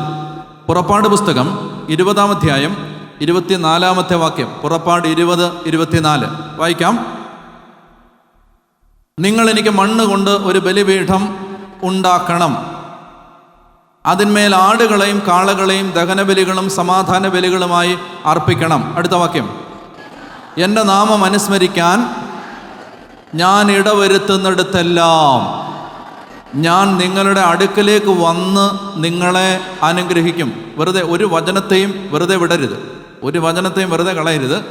പുറപ്പാട് 20:24 അതിൻ്റെ 2-ാം ഭാഗത്ത് ദൈവത്തിൻ്റെ വചനം അരുളി ചെയ്യുകയാണ്, എൻ്റെ നാമം അനുസ്മരിക്കാൻ ഞാൻ ഇടവരുത്തുന്നിടത്തെല്ലാം ഞാൻ നിങ്ങളുടെ അടുക്കലേക്ക് വന്ന് നിങ്ങളെ. എൻ്റെ നാമം അനുസ്മരിക്കാൻ ഞാൻ ഇടവരുത്തുന്നിടത്തെല്ലാം. നമ്മൾ ഇടവരുത്തുന്നില്ല, ദൈവം ഇടവരുത്തുക. ദൈവമാണ് ഇടവരുത്തിയത്. ദൈവമാണ് ഒരു ശുശ്രൂഷ ക്രമീകരിക്കുന്നത്. ദൈവമാണ് വചനം തരുന്നത്. കർത്താവാണ് സംസാരിക്കുന്നത്. അപ്പോൾ കർത്താവ് പറയുകയാണ്, ശ്രദ്ധിക്കുന്നുണ്ടോ? കർത്താവ് പറയുകയാണ്, എൻ്റെ നാമം, വായിച്ച്, എൻ്റെ നാമം അനുസ്മരിക്കാൻ ഞാൻ ഇടവരുത്തുന്നിടത്തെല്ലാം ഞാൻ നിങ്ങളുടെ അടുക്കലേക്ക് വന്ന് നിങ്ങളെ അനുഗ്രഹിക്കും. നിങ്ങളുടെ അടുക്കലേക്ക് വന്ന് നിങ്ങളെ അനുഗ്രഹിക്കും. ഇത് കർത്താവിൻ്റെ വാഗ്ദാനമാണ്. ഇത് കർത്താവിൻ്റെ വാഗ്ദാനമാണ്. ഇത് ശരിക്കും വിശ്വസിച്ചോ? കർത്താവ് പറയാണ്, ഞാൻ നിങ്ങളുടെ അടുക്കലേക്ക് വന്ന് നിങ്ങളെ അനുഗ്രഹിക്കും. പറഞ്ഞേ ഹല്ലേലൂയ, പറഞ്ഞേ ഹല്ലേലൂയ. ഞാൻ നിങ്ങളുടെ, എൻ്റെ നാമം അനുസ്മരിക്കപ്പെടാൻ ഞാൻ ഇടവരുത്തുന്നിടത്തെല്ലാം ഞാൻ നിങ്ങളുടെ അടുക്കലേക്ക് വന്നു. ഞങ്ങൾ നമ്മുടെ നാട്ടിൽ തിരുവനന്തപുരത്ത് ഞങ്ങൾ താമസിക്കുന്ന ധ്യാന കേന്ദ്രത്തിൻ്റെ അടുത്ത് കുറച്ച് പാവപ്പെട്ട മനുഷ്യർ താമസിക്കുന്നുണ്ട്. അപ്പോൾ അവിടെ അവരോട് സുവിശേഷം പ്രഘോഷിക്കപ്പെട്ടു. അങ്ങനെ അവരിൽ കുറച്ച് പേര് യേശുവിനെ സ്വീകരിച്ചു. അങ്ങനെ അവർ പ്രാർത്ഥിക്കാൻ ഞായറാഴ്ചകളിൽ ധ്യാന കേന്ദ്രത്തിൽ വരും. അങ്ങനെയുള്ള ഒരു ചേട്ടൻ, ഒരു ഓട്ടോറിക്ഷ ഓടിക്കുന്ന ചേട്ടൻ, കുറേ നാളുകളായിട്ട് യേശുവിനെക്കുറിച്ച് കേൾക്കുന്നു, ഞായറാഴ്ചകളിൽ വന്ന് പ്രാർത്ഥിക്കുന്നു. അങ്ങനെയെല്ലാം പ്രാർത്ഥിച്ചുകൊണ്ടിരുന്ന സമയത്ത് ഈ അദ്ദേഹത്തിന് ഒരു രോഗമുണ്ട്. ആ രോഗം മൂർച്ഛിച്ചു. പലതവണ ആശുപത്രിയിലായിട്ടുണ്ട്. അവസാനത്തെ തവണ ആശുപത്രിയിലായ സമയത്ത് അത് മരണകരമായി മാറി. തിരുവനന്തപുരം മെഡിക്കൽ കോളേജിൽ അദ്ദേഹം ICUവിൽ അഡ്മിറ്റ് ആക്കപ്പെട്ടു. അപ്പോൾ അവിടെ ഞങ്ങൾക്ക് പരിചയമുള്ളൊരു നേഴ്സ് വഴി അന്വേഷിച്ചപ്പോൾ ആ നേഴ്സ് എന്നോട് ഇങ്ങനെ പറഞ്ഞു, അച്ഛാ, ഒരു പ്രതീക്ഷയില്ല, ഈ ആൾ ജീവനിലേക്ക് ഇനി തിരിച്ചു വരുത്തില്ല, ഒന്നും പ്രതീക്ഷിക്കണ്ട, ഏതാണ്ട് മരിച്ച അവസ്ഥയാണ്. അകത്ത് നിന്ന് ഇഷ്ടം പോലെ രക്തം ഇങ്ങനെ വരികയാണ് പുറത്തേക്ക്. ബ്ലീഡിംഗ് ആണ്, ഹെവി ബ്ലീഡിങ്. ഇങ്ങനെ തോർത്തും മുണ്ടുമൊക്കെ വാങ്ങിച്ച് അകത്തോട്ട് കൊടുക്കും. കറുത്ത രക്തം അതിങ്ങനെ ഈ മുതിനകത്തൊക്കെ തുടച്ച് വെളിയിലേക്ക് ഇങ്ങനെ കാണാൻ പോലും പറ്റത്തില്ല. അത്രയും ഭയാനകമാണ് അവസ്ഥ. ഒന്നുമില്ല, ആള് ശരീരം മുഴുവൻ നീരൊക്കെ വെച്ച് അങ്ങനെ വല്ലാത്ത അവസ്ഥയിലാണ് എന്ന് പറഞ്ഞു. അപ്പം ഞങ്ങൾ ഇദ്ദേഹം ഇങ്ങനെ ആശുപത്രി കിടന്നിട്ട് എനിക്ക് ഡാനിയേലച്ചനെ കാണാനുണ്ട്, ഡാനിയേലച്ചനെ കാണണം എന്നിങ്ങനെ പറയുമായിരുന്നു. അപ്പോൾ അദ്ദേഹം അവരെന്നെ വിളിച്ചിട്ട് പറഞ്ഞു, ഇങ്ങനെ അച്ഛാ ഇങ്ങനെ കിടന്ന് പറയുന്നുണ്ട്, മരിക്കുമെന്നുള്ളത് ഉറപ്പാണ് അച്ഛാ, അവസാനത്തെ ഒരാഗ്രഹമല്ലേ അച്ഛനെന്ന് വരാമെന്ന് ചോദിച്ചു. അപ്പം ഞങ്ങൾക്ക് അവിടെ താമസിച്ചുള്ള ധ്യാനം നടക്കുന്ന സമയമാണ്. അപ്പോൾ ഇടയ്ക്ക് ഞങ്ങൾ കുറച്ച് സമയം ഉണ്ടാക്കി ആദർശച്ചനും ജോൺ പോളും ഞാനും കൂടി മെഡിക്കൽ കോളേജിലേക്ക് പോയി. മെഡിക്കൽ കോളേജിൽ ഇങ്ങനെ ലോഹ കെട്ടി ചെല്ലുമ്പോൾ ഒത്തിരി പേർക്ക് വലിയ ഇഷ്ടമൊന്നുമില്ല. അപ്പോൾ ഞങ്ങളെ അവർ കുറേ സമയം പുറത്തൊക്കെ നിർത്തി, അകത്ത് കയറ്റി വിട്ടൊന്നുമില്ല. പിന്നെ കുറേ സമയമൊക്കെ കഴിഞ്ഞിട്ട് അകത്ത് കയറി. പിന്നെ ഈ ICUവിൽ കയറുക എന്ന് പറഞ്ഞാൽ അത്ര എളുപ്പമല്ല, അങ്ങനെ കയറ്റി വിടത്തില്ല, ഓരോരുത്തരായിട്ട് കയറ്റി വിടാമെന്ന് പറഞ്ഞു. അപ്പം ഞാൻ ഇവരോട് പറഞ്ഞു, ഞാൻ ആദ്യം കയറാം, പിന്നെ നിങ്ങൾ കയറാൻ പറഞ്ഞു. അപ്പം ഞാൻ ആദ്യം പോയി ചേട്ടാന്ന് വിളിച്ചു. ചേട്ടാ പേര് വിളിച്ചു. അപ്പോൾ ആ ചേട്ടൻ, അച്ഛൻ വന്നു എന്ന് ചോദിച്ചു. അപ്പോൾ ഞാൻ പറഞ്ഞു, വിഷമിക്കണ്ട, കർത്താവ് സുഖപ്പെടുത്തും, ധൈര്യമായിട്ടിരിക്കുക, ഒന്നും വിഷമിക്കരുത്, ഈശോ ഉണ്ട്. പ്രാർത്ഥിച്ച് പെട്ടെന്ന് 1 മിനിറ്റ് ഞാൻ വെളിയിലോട്ട് ഇറങ്ങി. ആദർശച്ചൻ കയറി പ്രാർത്ഥിച്ചു, ഇറങ്ങി. ജോൺ പോൾ കയറി പ്രാർത്ഥിച്ചു, ഇറങ്ങി. ഒരു 2 ദിവസം കഴിയുമ്പോൾ ഈ ചേട്ടൻ എല്ലാ പ്രശ്നങ്ങളും, ഗൗരവതരമായ രോഗങ്ങളും കുറഞ്ഞു വന്ന് വാർഡിലേക്ക് അദ്ദേഹത്തെ മാറ്റി. അതിനുശേഷം അവിടുന്ന് ഒരു 4-5 ദിവസം കഴിയുമ്പോൾ ഡിസ്ചാർജ് ചെയ്ത് യാതൊരു ആരോഗ്യ പ്രശ്നങ്ങളും ഇല്ലാതെ അദ്ദേഹം എന്ത് ചെയ്തു, വീട്ടിലേക്ക് തിരിച്ചു വന്നു. അപ്പോൾ എനിക്ക് വിദേശത്തൊരു ധ്യാനത്തിന് പോകാൻ വേണ്ടി ഞാൻ റെഡിയാവുകയാണ്. അപ്പോൾ അവിടെ വീട്ടിൽ നിന്ന് അവർ വന്നിട്ട് പറഞ്ഞു, അച്ഛാ, അച്ഛനിങ്ങനെ എന്തോ യാത്രയ്ക്ക് പോകാമെന്ന് പറഞ്ഞു, കുറച്ച് ദിവസം കഴിഞ്ഞേ വരുത്തുള്ളെന്ന് പറഞ്ഞു, ചേട്ടൻ വന്നിട്ടുണ്ട്, അച്ഛനെ ഒന്നുകൂടെ ഒന്ന് കാണണമെന്ന് പറഞ്ഞു. അപ്പം ഞങ്ങൾ രാത്രിയിൽ വീണ്ടും ആ ചേട്ടൻ്റെ വീട്ടിൽ പോയി. വീട്ടിൽ ചെന്നപ്പോൾ അദ്ദേഹം ആ കട്ടിലിൽ ഇങ്ങനെ പൂർണ്ണ ആരോഗ്യവാനായിട്ടിരിക്കുകയാണ്. നേരത്തെ കണ്ട ആളൊന്നുമല്ല, യാതൊരു കുഴപ്പമില്ലാതിരിക്കുകയാണ്. അപ്പോൾ അദ്ദേഹം പറയുകയാണ്, എനിക്ക് അച്ഛനെ ഞാൻ കാണണമെന്ന് പറഞ്ഞത് എനിക്ക് ഒന്നുകൂടെ അച്ഛനെ കാണണമെന്ന് തോന്നി. പിന്നെ എനിക്കൊരു കാര്യം പറയാനുമുണ്ട്, ഞാൻ പറഞ്ഞിട്ടൊന്നും ഇവർ വിശ്വസിക്കുന്നില്ല. സത്യം പറയാ, അന്ന് എത്ര പേരാ വന്നേ? ഞാൻ പറഞ്ഞു, ഞങ്ങൾ 3 പേര്. അച്ഛനും കൂടെ അങ്ങനെ പറയല്ലേ അച്ഛനും കൂടെ അങ്ങനെ പറയല്ലേ അച്ഛാ. ഞാൻ പറഞ്ഞു, ഞങ്ങൾ 3 പേരാ വന്നേ. അതെന്നാ? ഞാൻ വന്നു, അച്ഛാ, അപ്പം പുള്ളി പറയാണ്, അച്ഛാ എനിക്ക് ഓർമ്മയുണ്ട്, അച്ഛനല്ലേ ആദ്യം വന്നത്? അതെ. രണ്ടാമത് ആദർശനല്ലേ വന്നത്? അതെ. മൂന്നാമത് ജോൺ പോൾ ബ്രദറല്ലേ വന്നത്? അതെ. അച്ഛാ അതെനിക്കറിയാം. നാലാമത് വന്ന അച്ഛൻ ഏതാന്ന് ചോദിച്ചു. അപ്പം ഞാൻ പറഞ്ഞു, നാലാമത് അച്ഛന്മാരാരും വന്നില്ലല്ലോ, നേഴ്സുമാർ വല്ലതും വന്നായിരിക്കും. അച്ഛാ അതല്ല, നാലാമതൊരച്ഛൻ വന്നച്ഛാ. നാലാമത് വലിയൊരച്ഛൻ വന്നിട്ട് എൻ്റെ തലയെ കൈവച്ച് പ്രാർത്ഥിച്ചു. ആ നാലാമത്തെ അച്ഛൻ തൊട്ടപ്പോഴാണ് ഞാൻ സുഖപ്പെട്ടത്. ആ നാലാമത്തെ അച്ഛൻ. ഈ മനുഷ്യൻ ഇപ്പോഴും ജീവനോടുണ്ട്. അത് കഴിഞ്ഞ് വന്ന് മാമോദീസ സ്വീകരിച്ച് കർത്താവിൻ്റെ മകനായിട്ട് മാറി കർത്താവിനെ ആരാധിച്ച് അവിടെയുണ്ട്. ഞാൻ പറയുന്നത് നാലാമത്തെ ആൾ. ഇപ്പം നമുക്കും ആശയക്കുഴപ്പമായി, ആരാണ് ഈ നാലാമത്തെ ആൾ? നിങ്ങൾക്ക് മനസ്സിലാവുന്നുണ്ടോ? എൻ്റെ നാമം അനുസ്മരിക്കപ്പെടാൻ ഞാൻ ഇടവരുത്തുന്നിടത്തെല്ലാം ഞാൻ നിങ്ങളുടെ അടുക്കിലേക്ക് ഇറങ്ങി വന്ന് നിങ്ങളെ അനുഗ്രഹിക്കും. പറഞ്ഞേ ഹല്ലേലൂയ. എഴുതപ്പെട്ട വചനം നുണയല്ല, ഇത് വെറുതെ എഴുതി വച്ചിരിക്കുന്നല്ല. ആ മെഡിക്കൽ കോളേജിലെ ICUവിനകത്തേക്ക് ദൈവമായ കർത്താവ്, ഞങ്ങൾ 3 പേര് ഇറങ്ങിക്കഴിഞ്ഞപ്പോൾ ഈശോ മിശിഹാ കയറി ചെന്നിട്ട് അയാളെ തൊട്ട് സുഖപ്പെടുത്തി. പറഞ്ഞേ ഹല്ലേലൂയ. മനസ്സിലാവുന്നുണ്ടോ? എൻ്റെ നാമം അനുസ്മരിക്കപ്പെടാൻ ഞാൻ ഇടവരുത്തുന്നിടത്തെല്ലാം എൻ്റെ കർത്താവ് പറയുകയാണ്, ദൈവമായ കർത്താവ് നിങ്ങളുടെ അടുക്കലേക്ക് ഇറങ്ങി വന്ന് നിങ്ങളെ അനുഗ്രഹിക്കും. അതുകൊണ്ട് ഈ ധ്യാനത്തിന് നിങ്ങൾ എന്ത് ചെയ്യുന്നില്ല, കർത്താവ് ഇറങ്ങി വന്ന് നമ്മളെ അനുഗ്രഹിക്കാൻ നിങ്ങൾ പ്രതീക്ഷിച്ചിരിക്കുക. എൻ്റെ ഈശോ ഇറങ്ങി വന്ന് എന്നെ സ്പർശിക്കും. പറഞ്ഞേ ഹല്ലേലൂയ. പറഞ്ഞേ ഹല്ലേലൂയ. ദൈവമായ കർത്താവിൻ്റെ ശക്തമായ അനുഗ്രഹം കർത്താവ് നമ്മുടെ കൺവെൻഷന് തരും. അപ്പോൾ അതുകൊണ്ട് നിങ്ങളത് ആഗ്രഹിച്ച് പ്രാർത്ഥിച്ച് വേണം വചനം കേൾക്കാൻ. ഞാൻ ഈ ആമുഖം കുറച്ച് ദീർഘം വന്നിട്ട് എനിക്കറിയാം, പക്ഷേ ഇതൊന്ന് പറഞ്ഞു കഴിഞ്ഞാൽ പിന്നെ നമുക്ക് നേരെ വചനത്തിലേക്ക് കാര്യങ്ങളിലേക്ക് കടക്കാം. അതാണ് ഒരു കാര്യം. ഇനി അതുമായി ബന്ധപ്പെട്ട് നമ്മൾ വേറൊരു കാര്യം ചെയ്യേണ്ടതെന്ന് വെച്ചാൽ, കർത്താവിനെ 142 സങ്കീർത്തനം എടുത്തേ. 142 സങ്കീർത്തനത്തിൻ്റെ 1-ാമത്തെ വാക്യം എടുത്തേ. സങ്കീർത്തനം 142 1. സങ്കീർത്തനങ്ങൾ 142 1 2. സങ്കീർത്തനങ്ങൾ 142 1 2. ഉച്ചത്തിൽ വായിക്കുക. ഞാൻ വായിക്കുന്ന പോലെ വായിച്ചേ. ഞാൻ ഉച്ചത്തിൽ കർത്താവിനെ അങ്ങനെ വായിക്കണം. അങ്ങനെ വായിച്ചേ. ഞാൻ ഉച്ചത്തിൽ കർത്താവിനെ വിളിച്ചപേക്ഷിക്കുന്നു. ഒന്നുകൂടെ നിർത്തി ഉച്ചത്തിൽ വായിക്കുക. ഞാൻ ഉച്ചത്തിൽ കർത്താവിനെ വിളിച്ചപേക്ഷിക്കുന്നു. എങ്ങനെ വിളിച്ചപേക്ഷിക്കുന്നു? ഉച്ചത്തിൽ, ഉച്ചസ്വരത്തിൽ അല്ലേ? കുർബാനയിൽ നമ്മൾ പാടുന്നുണ്ട്, ശബ്ദമുയർത്തി പാടിയിടുവേൻ. ശബ്ദമുയർത്തി ഞാൻ ഉച്ചത്തിൽ കർത്താവിനെ വിളിച്ചപേക്ഷിക്കുന്നു. ശബ്ദമുയർത്തി ഞാൻ കർത്താവിനോട് യാചിക്കുന്നു. പറഞ്ഞേ ഹല്ലേലൂയ. അതായത് നിങ്ങൾ മനസ്സിലാക്കിയിരിക്കണം, പല തരത്തിലുള്ള പ്രാർത്ഥനയുണ്ട്. നിശബ്ദമായിട്ട് പ്രാർത്ഥിക്കാം, അതിന് വിലയുണ്ട്. ശാന്തമായിട്ടിരുന്ന് പ്രാർത്ഥിക്കാം, അതിന് വിലയുണ്ട്. അതുപോലെ തന്നെ പെട്ടെന്ന് ദൈവാനുഗ്രഹം ലഭിക്കാൻ നിങ്ങൾ ആഗ്രഹിക്കുന്നുണ്ടെങ്കിൽ ഹൃദയം നൊന്ത് ഉച്ചത്തിൽ വിളിച്ചപേക്ഷിച്ചാൽ വേഗം ദൈവത്തിൻ്റെ അനുഗ്രഹം കടന്നു വരും. പറഞ്ഞേ ഹല്ലേലൂയ. അത് എന്തുകൊണ്ടാണെന്ന് എന്നോട് ചോദിച്ചാൽ എനിക്കറിയാം. ഞാൻ സാധാരണഗതിയിൽ എന്തെങ്കിലും ഒരു കാര്യം കേൾക്കുമ്പോൾ അത് എന്തുകൊണ്ടാണെന്ന് ചിന്തിക്കുകയും വചനത്തിൽ അതിന് വല്ലതും കിടപ്പുണ്ടോ എന്ന് അന്വേഷിക്കുകയും ചെയ്യുന്ന ഒരാളാണ്. എന്തുകൊണ്ടാണ് അങ്ങനെ പറഞ്ഞിരിക്കുന്നത്? ഞാൻ അങ്ങനെ സാധാരണ ചിന്തിക്കുകയും ആലോചിക്കുകയും അന്വേഷിക്കുകയും ചെയ്യാറുണ്ട്. ഞാൻ എത്ര അന്വേഷിച്ചിട്ട് എനിക്ക് ഒരു പിടിയും കിട്ടുന്നില്ല. എന്തുകൊണ്ടാണത്? ഈ ഉറക്ക വിളിച്ചാൽ വേഗം അനുഗ്രഹം വരുന്നത് എന്താണെന്ന് എനിക്ക് അറിഞ്ഞുകൂടാ. നിങ്ങൾക്ക് ചിലർക്ക് അറിയാമായിരിക്കും, എനിക്ക് അറിഞ്ഞുകൂടാ. എന്തായാലും എന്തോ അറിഞ്ഞുകൂടാ. ദൈവം പറഞ്ഞിരിക്കുകയാണ്, ഉച്ചത്തിൽ വിളിച്ചപേക്ഷിക്കുമ്പോൾ അവിടുന്ന് ചെവി ചായ്ച്ച് ഉത്തരമരുളും. പറഞ്ഞേ ഹല്ലേലൂയ.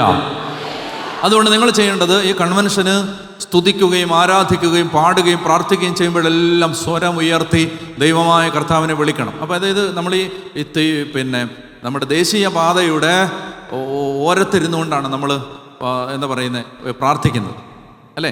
നമ്മളിങ്ങനെ ഇതിന് കൺവെൻഷൻ പന്തലിൻ്റെ മുമ്പിൽ കൂടെ വണ്ടികളിങ്ങനെ പോവുകയും വരികയും ചെയ്തുകൊണ്ടിരിക്കുകയാണ്. ഈ ഇന്ത്യയുടെ നാനാഭാഗത്തേക്ക് പോവുകയും വരികയും ചെയ്തുകൊണ്ടിരിക്കുകയാണ്. അപ്പോൾ ആ സമയത്ത് നമ്മൾ ഈ റോഡ് സൈഡിൽ നിന്ന് ഉച്ചത്തിൽ കർത്താവിനെ വിളിച്ചപേക്ഷിക്കണം. ആ റോഡിൽ കൂടെ പോകുന്നവർ എന്താണ് ഇവിടെ പറയുന്നതെന്ന് അവർക്ക് വ്യക്തമായില്ലെങ്കിലും അവരിങ്ങനെ ദൈവസ്വരം ഇവിടെ നിന്നിങ്ങനെ ഉയർന്ന് അവിടേക്ക് ചെന്ന്, ആ വാഹനങ്ങളിലേക്കെല്ലാം ചെന്ന് അവിടെ ഇരിക്കുന്ന മദ്യപാനികളെ സ്പർശിക്കണം. അവിടെ ഇരിക്കുന്ന മാനസിക രോഗികളെ, അവിടെ ഇരുന്ന് യാത്ര ചെയ്യുന്ന മാനസിക രോഗിയായ ചേട്ടനെ സ്പർശിക്കണം.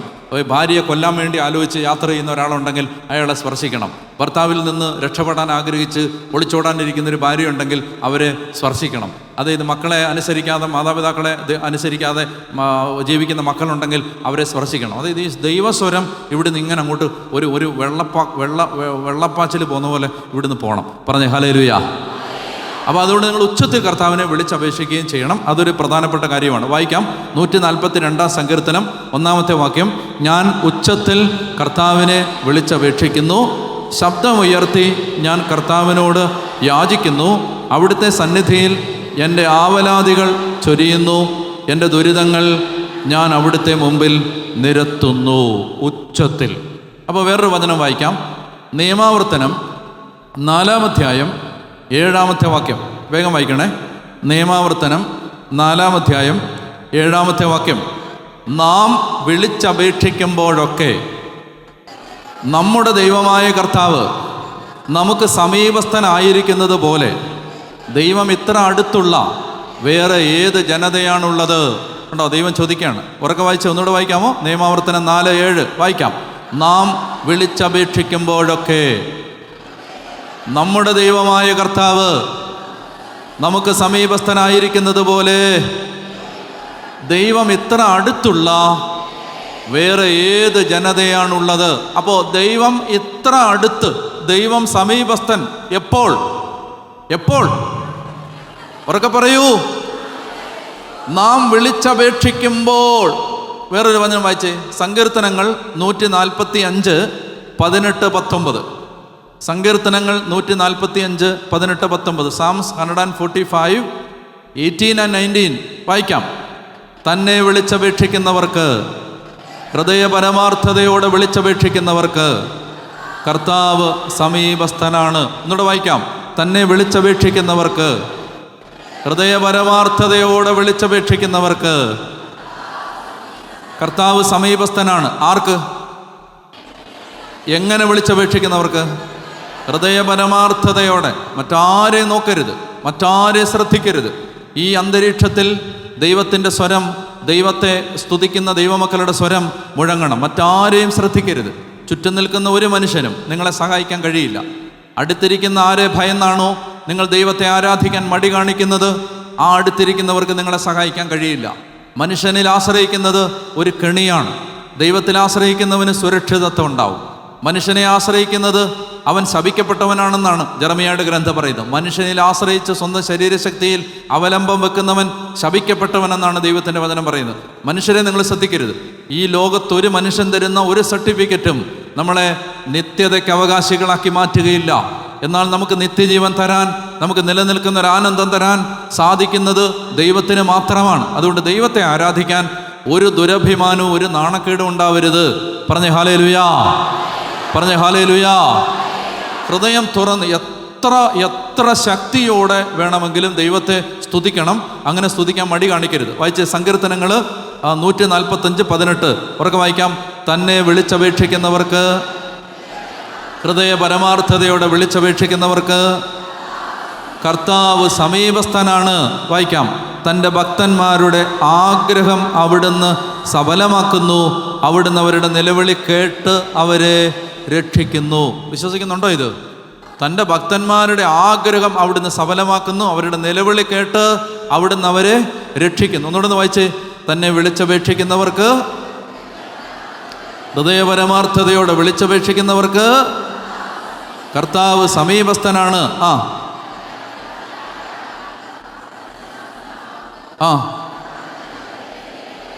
അവരുടെ നിലവിളി കേട്ട് അവരെ രക്ഷിക്കുന്നു. പറഞ്ഞേ ഹല്ലേലൂയാ, പറഞ്ഞേ ഹല്ലേലൂയാ. അതായത് അവരുടെ നിലവിളി കേട്ടിട്ട് കർത്താവ് അവരെ രക്ഷിക്കും. നമ്മൾ വചനം പറയുന്നതെന്നറിയാം, നമ്മൾ ദൈവത്തെ ആരാധിക്കുന്ന സമയത്ത് ഒരിക്കലും ദൈവത്തെ ആരാധിക്കുന്ന സമയത്ത് മടുപ്പ് തോന്നാനായിട്ട് പാടില്ല. മടുക്കരുത്. കാരണം എത്ര സ്തുതിച്ചാലും അത് മതിയാവുകയില്ല. എത്ര സ്തുതിച്ചാലും. പറഞ്ഞേ ഹല്ലേലൂയാ, പറഞ്ഞേ ഹല്ലേലൂയാ. അപ്പോൾ ദൈവത്തെ ആരാധിക്കുന്നതിന് മടി കാണിക്കരുത്. സ്തോത്രഗീതം പാപിക്ക് ഇണങ്ങുന്നില്ല. കാരണം കർത്താവാണത് പ്രചോദിപ്പിക്കുന്നത്. അപ്പോൾ അതുകൊണ്ട് അത് ഞാൻ ആമുഖമായിട്ട് പറയുന്നു. ഒന്ന് എഴുന്നേറ്റ് നിൽക്കാം.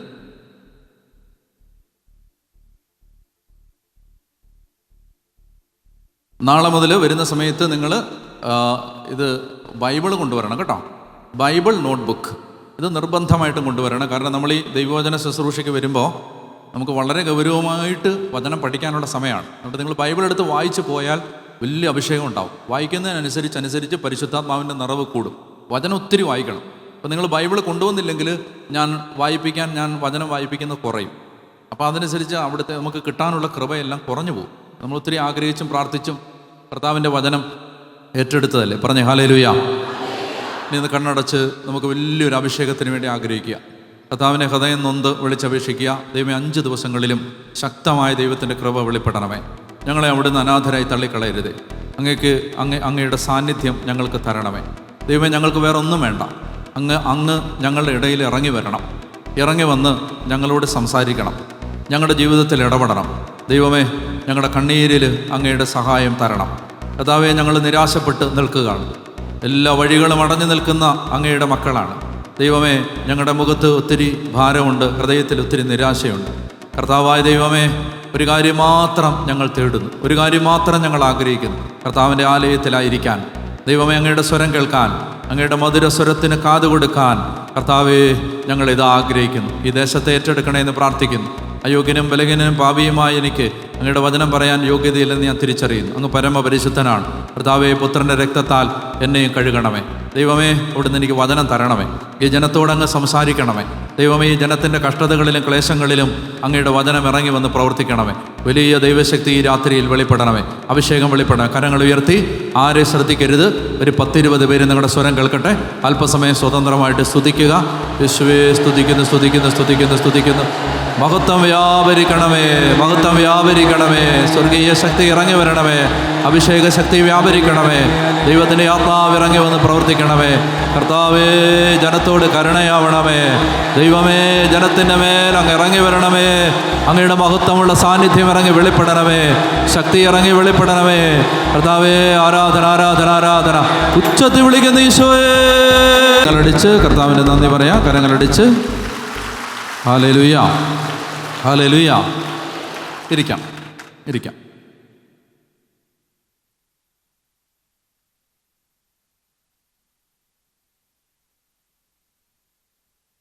130 സങ്കീർത്തനം 130 സങ്കീർത്തനം 5-ാമത്തെ വാക്യം. വളരെ പ്രധാനപ്പെട്ട ഒരു കാര്യത്തിലേക്ക് കടക്കുകയാണ്. എല്ലാവരും ഒന്ന് എടുക്കാമോ? സങ്കീർത്തനങ്ങൾ 130 വാക്യം 5. എല്ലാവരും എടുത്തിട്ട് നിർത്തി ഉറക്കെ വായിക്കുക. വായിക്കാം. ഞാൻ കാത്തിരിക്കുന്നു, എൻ്റെ ആത്മാവ് കർത്താവിനെ കാത്തിരിക്കുന്നു. നിൽക്കുക. ഇനി അത് വായിച്ചിട്ട് ഞാനത് പറഞ്ഞിട്ട് വായിക്കാം. ശ്രദ്ധിച്ചിരിക്കുക. നന്നായിട്ട് എന്നെ നോക്കുക. അല്ലെ സ്ക്രീനിൽ എന്നെ ഇവിടെ നോക്കുക. എന്നെ കാണുന്നവരെന്നെ നോക്കുക, അല്ലാത്തവർ സ്ക്രീനിൽ നോക്കുക. ശ്രദ്ധിക്കുക. കാത്തിരിക്കുകയാണ്. വചനം പറയുകയാണ്, ഞാൻ കാത്തിരിക്കുകയാണ്, ഞാൻ കർത്താവിനെ എൻ്റെ ആത്മാവ് കാത്തിരിക്കുകയാണ്. ബൈബിളിൽ കാത്തിരിക്കുക എന്ന് പറഞ്ഞാൽ പ്രാർത്ഥിക്കുക എന്നാണ് അർത്ഥം. ബൈബിളിൽ കാത്തിരിക്കുക എന്ന് പറഞ്ഞാൽ ദൈവത്തിന് വേണ്ടി കാത്തിരിക്കുക. Waiting on the load. Waiting. ദൈവത്തിന് വേണ്ടി കാത്തിരിക്കുക എന്ന് പറഞ്ഞാൽ പ്രാർത്ഥിക്കുക എന്നാണ് ബൈബിളിലെ അർത്ഥം. അപ്പോൾ ഭക്തൻ ഇവിടെ പ്രാർത്ഥിക്കുകയാണ്. എന്താണ് പ്രാർത്ഥിക്കുന്നത്? വായിക്കാം. ഞാൻ കാത്തിരിക്കുന്നു, എൻ്റെ ആത്മാവ് കർത്താവിനെ കാത്തിരിക്കുന്നു. അടുത്ത വാക്യം, അവിടുത്തെ വാഗ്ദാനത്തിൽ ഞാൻ പ്രത്യാശയർപ്പിക്കുന്നു. അപ്പോൾ അദ്ദേഹം, ഞാൻ പറഞ്ഞു 130 വാക്യം 5 പറയുന്നു, ഞാൻ കാത്തിരിക്കുകയാണ് എന്ന് പറഞ്ഞാൽ ഞാൻ പ്രാർത്ഥിക്കുകയാണ്. എന്താണ് അദ്ദേഹം പ്രാർത്ഥിക്കുന്നത്? അദ്ദേഹം ഒരു പ്രത്യാശ സംഭവിക്കണമേ എന്ന് കാത്തിരുന്ന് പ്രാർത്ഥിക്കുകയാണ്. അദ്ദേഹം ഒരു കാര്യം സംഭവിക്കാൻ പ്രാർത്ഥിക്കുകയാണ്. അതാണ് ആ വാക്യത്തിൻ്റെ അർത്ഥം. അവിടുത്തെ വാഗ്ദാനത്തിൽ, അങ്ങ് പറഞ്ഞ ഏതോ ഒരു വാഗ്ദാനത്തിൽ വിശ്വാസം അർപ്പിച്ച് അത് സംഭവിക്കാൻ വേണ്ടി ഞാൻ കാത്തിരിക്കുകയാണ്. എന്താണ് ആ വാഗ്ദാനം? എന്താണ് അദ്ദേഹം കാത്തിരിക്കുന്നത്? ഇതാണ് 6-ാമത്തെ വാക്യം. പ്രഭാതത്തിന് വേണ്ടി കാത്തിരിക്കുന്ന കാവൽക്കാരേക്കാൾ ആകാംക്ഷയോടെ ഞാൻ കർത്താവിനെ കാത്തിരിക്കുന്നു.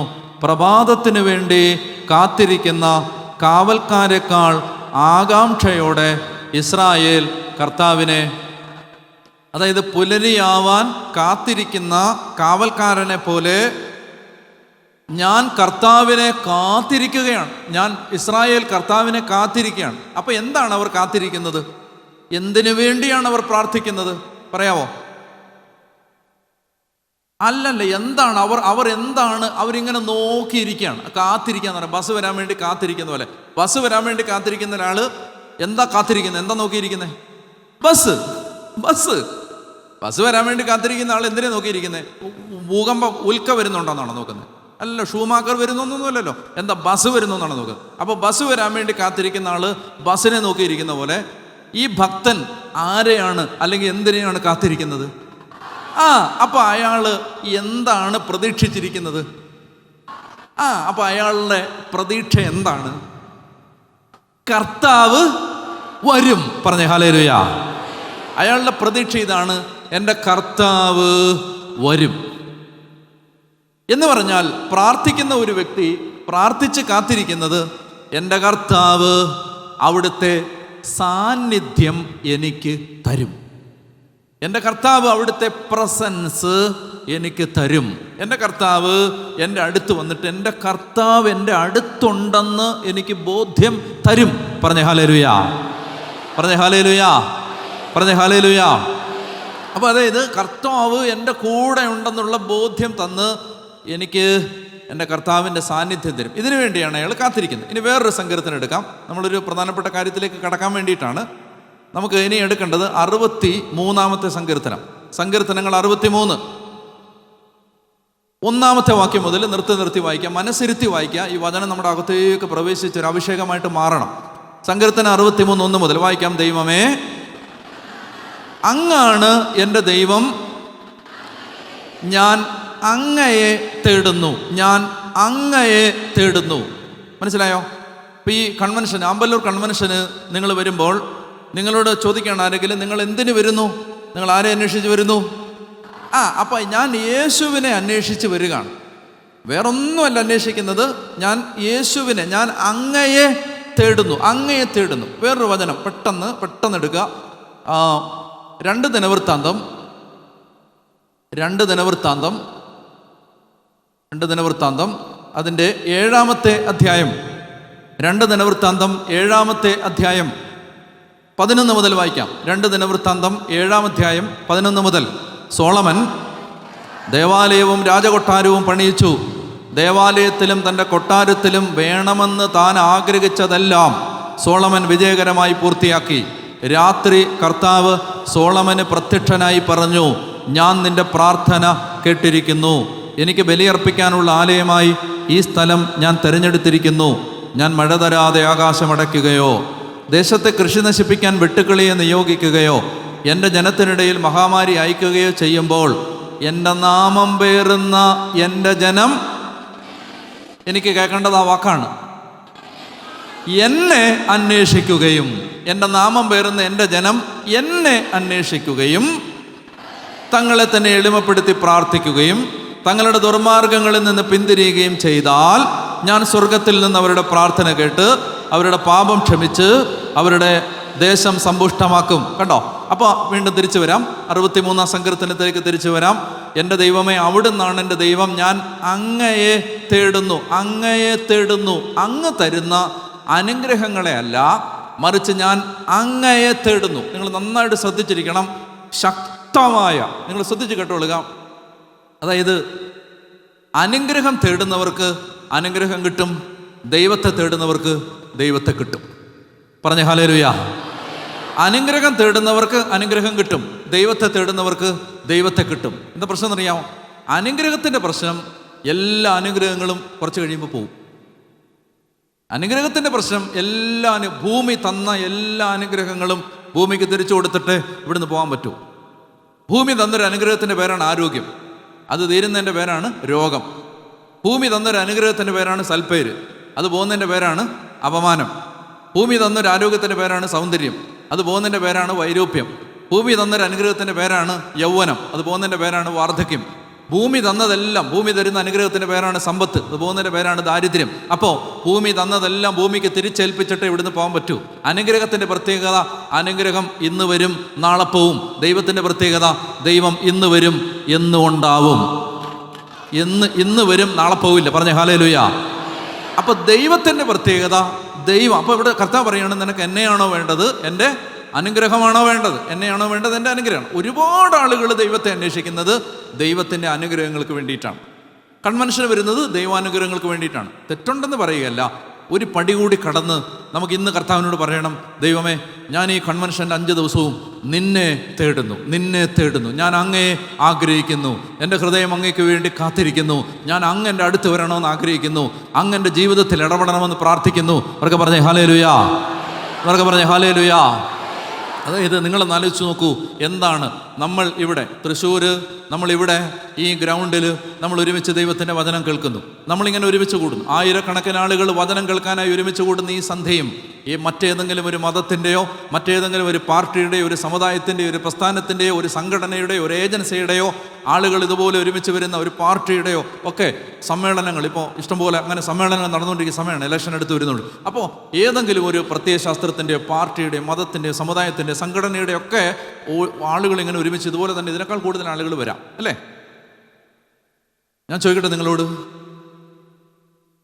ഇപ്പോൾ പ്രധാനമന്ത്രി തൃശ്ശൂർ വന്നപ്പോൾ ഇതിനേക്കാൾ ആൾ കൂടി കാണും അല്ലേ? നിങ്ങളൊക്കെ പോയിരുന്നോ? അപ്പോൾ പ്രധാനമന്ത്രി വരുമ്പോൾ ഇതിനേക്കാൾ ആൾ കൂടും.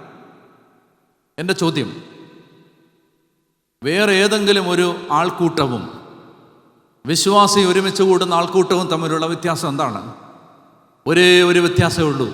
ആ വ്യത്യാസമില്ലെങ്കിൽ നമ്മുടെ സമ്മേളനങ്ങൾ ലോകത്തെ ഏത് സമ്മേളനം പോലെയും ഒരു സാധാരണ സമ്മേളനമായി മാറും.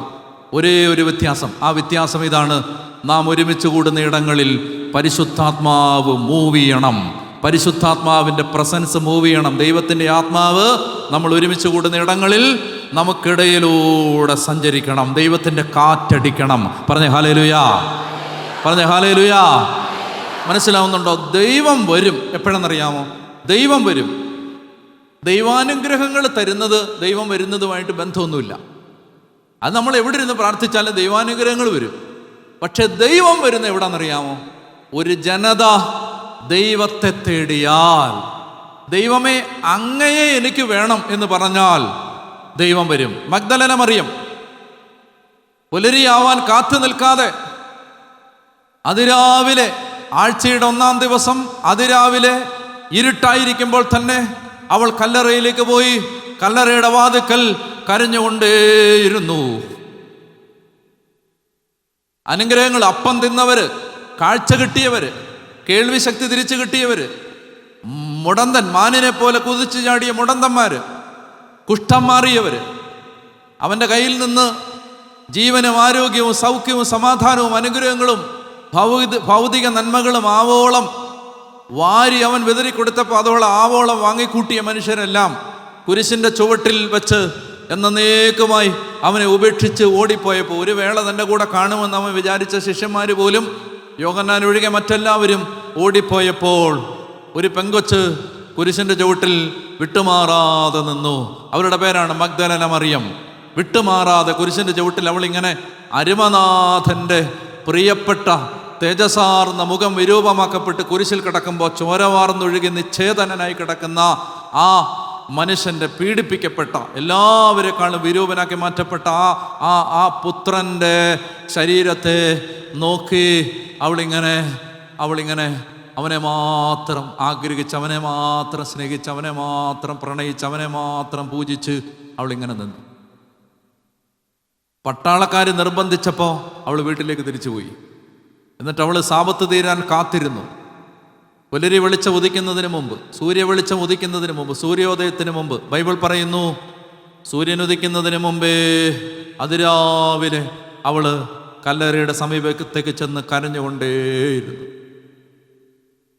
കല്ലറ ഭേദിച്ചുയർത്തെഴുന്നേറ്റ നമ്മുടെ കർത്താവായ യേശു മിശിഹ അങ്ങനെ കാത്തിരുന്ന് അവരുടെ മുമ്പിൽ പ്രത്യക്ഷപ്പെട്ടു. ഞാൻ നിങ്ങളോട് പറയുകയാണ്, നിങ്ങൾ മറ്റെല്ലാം കളയുക, ബാക്കിയെല്ലാം കളയുക. അതുകൊണ്ട് നിങ്ങൾ നിങ്ങളുടെ രോഗം മാറില്ലെന്ന് തെറ്റിദ്ധരിക്കരുത്. അതുകൊണ്ട് നിങ്ങൾ നിങ്ങളുടെ ജീവിത പ്രശ്നങ്ങൾ മാറില്ലെന്ന് തെറ്റിദ്ധരിക്കരുത്.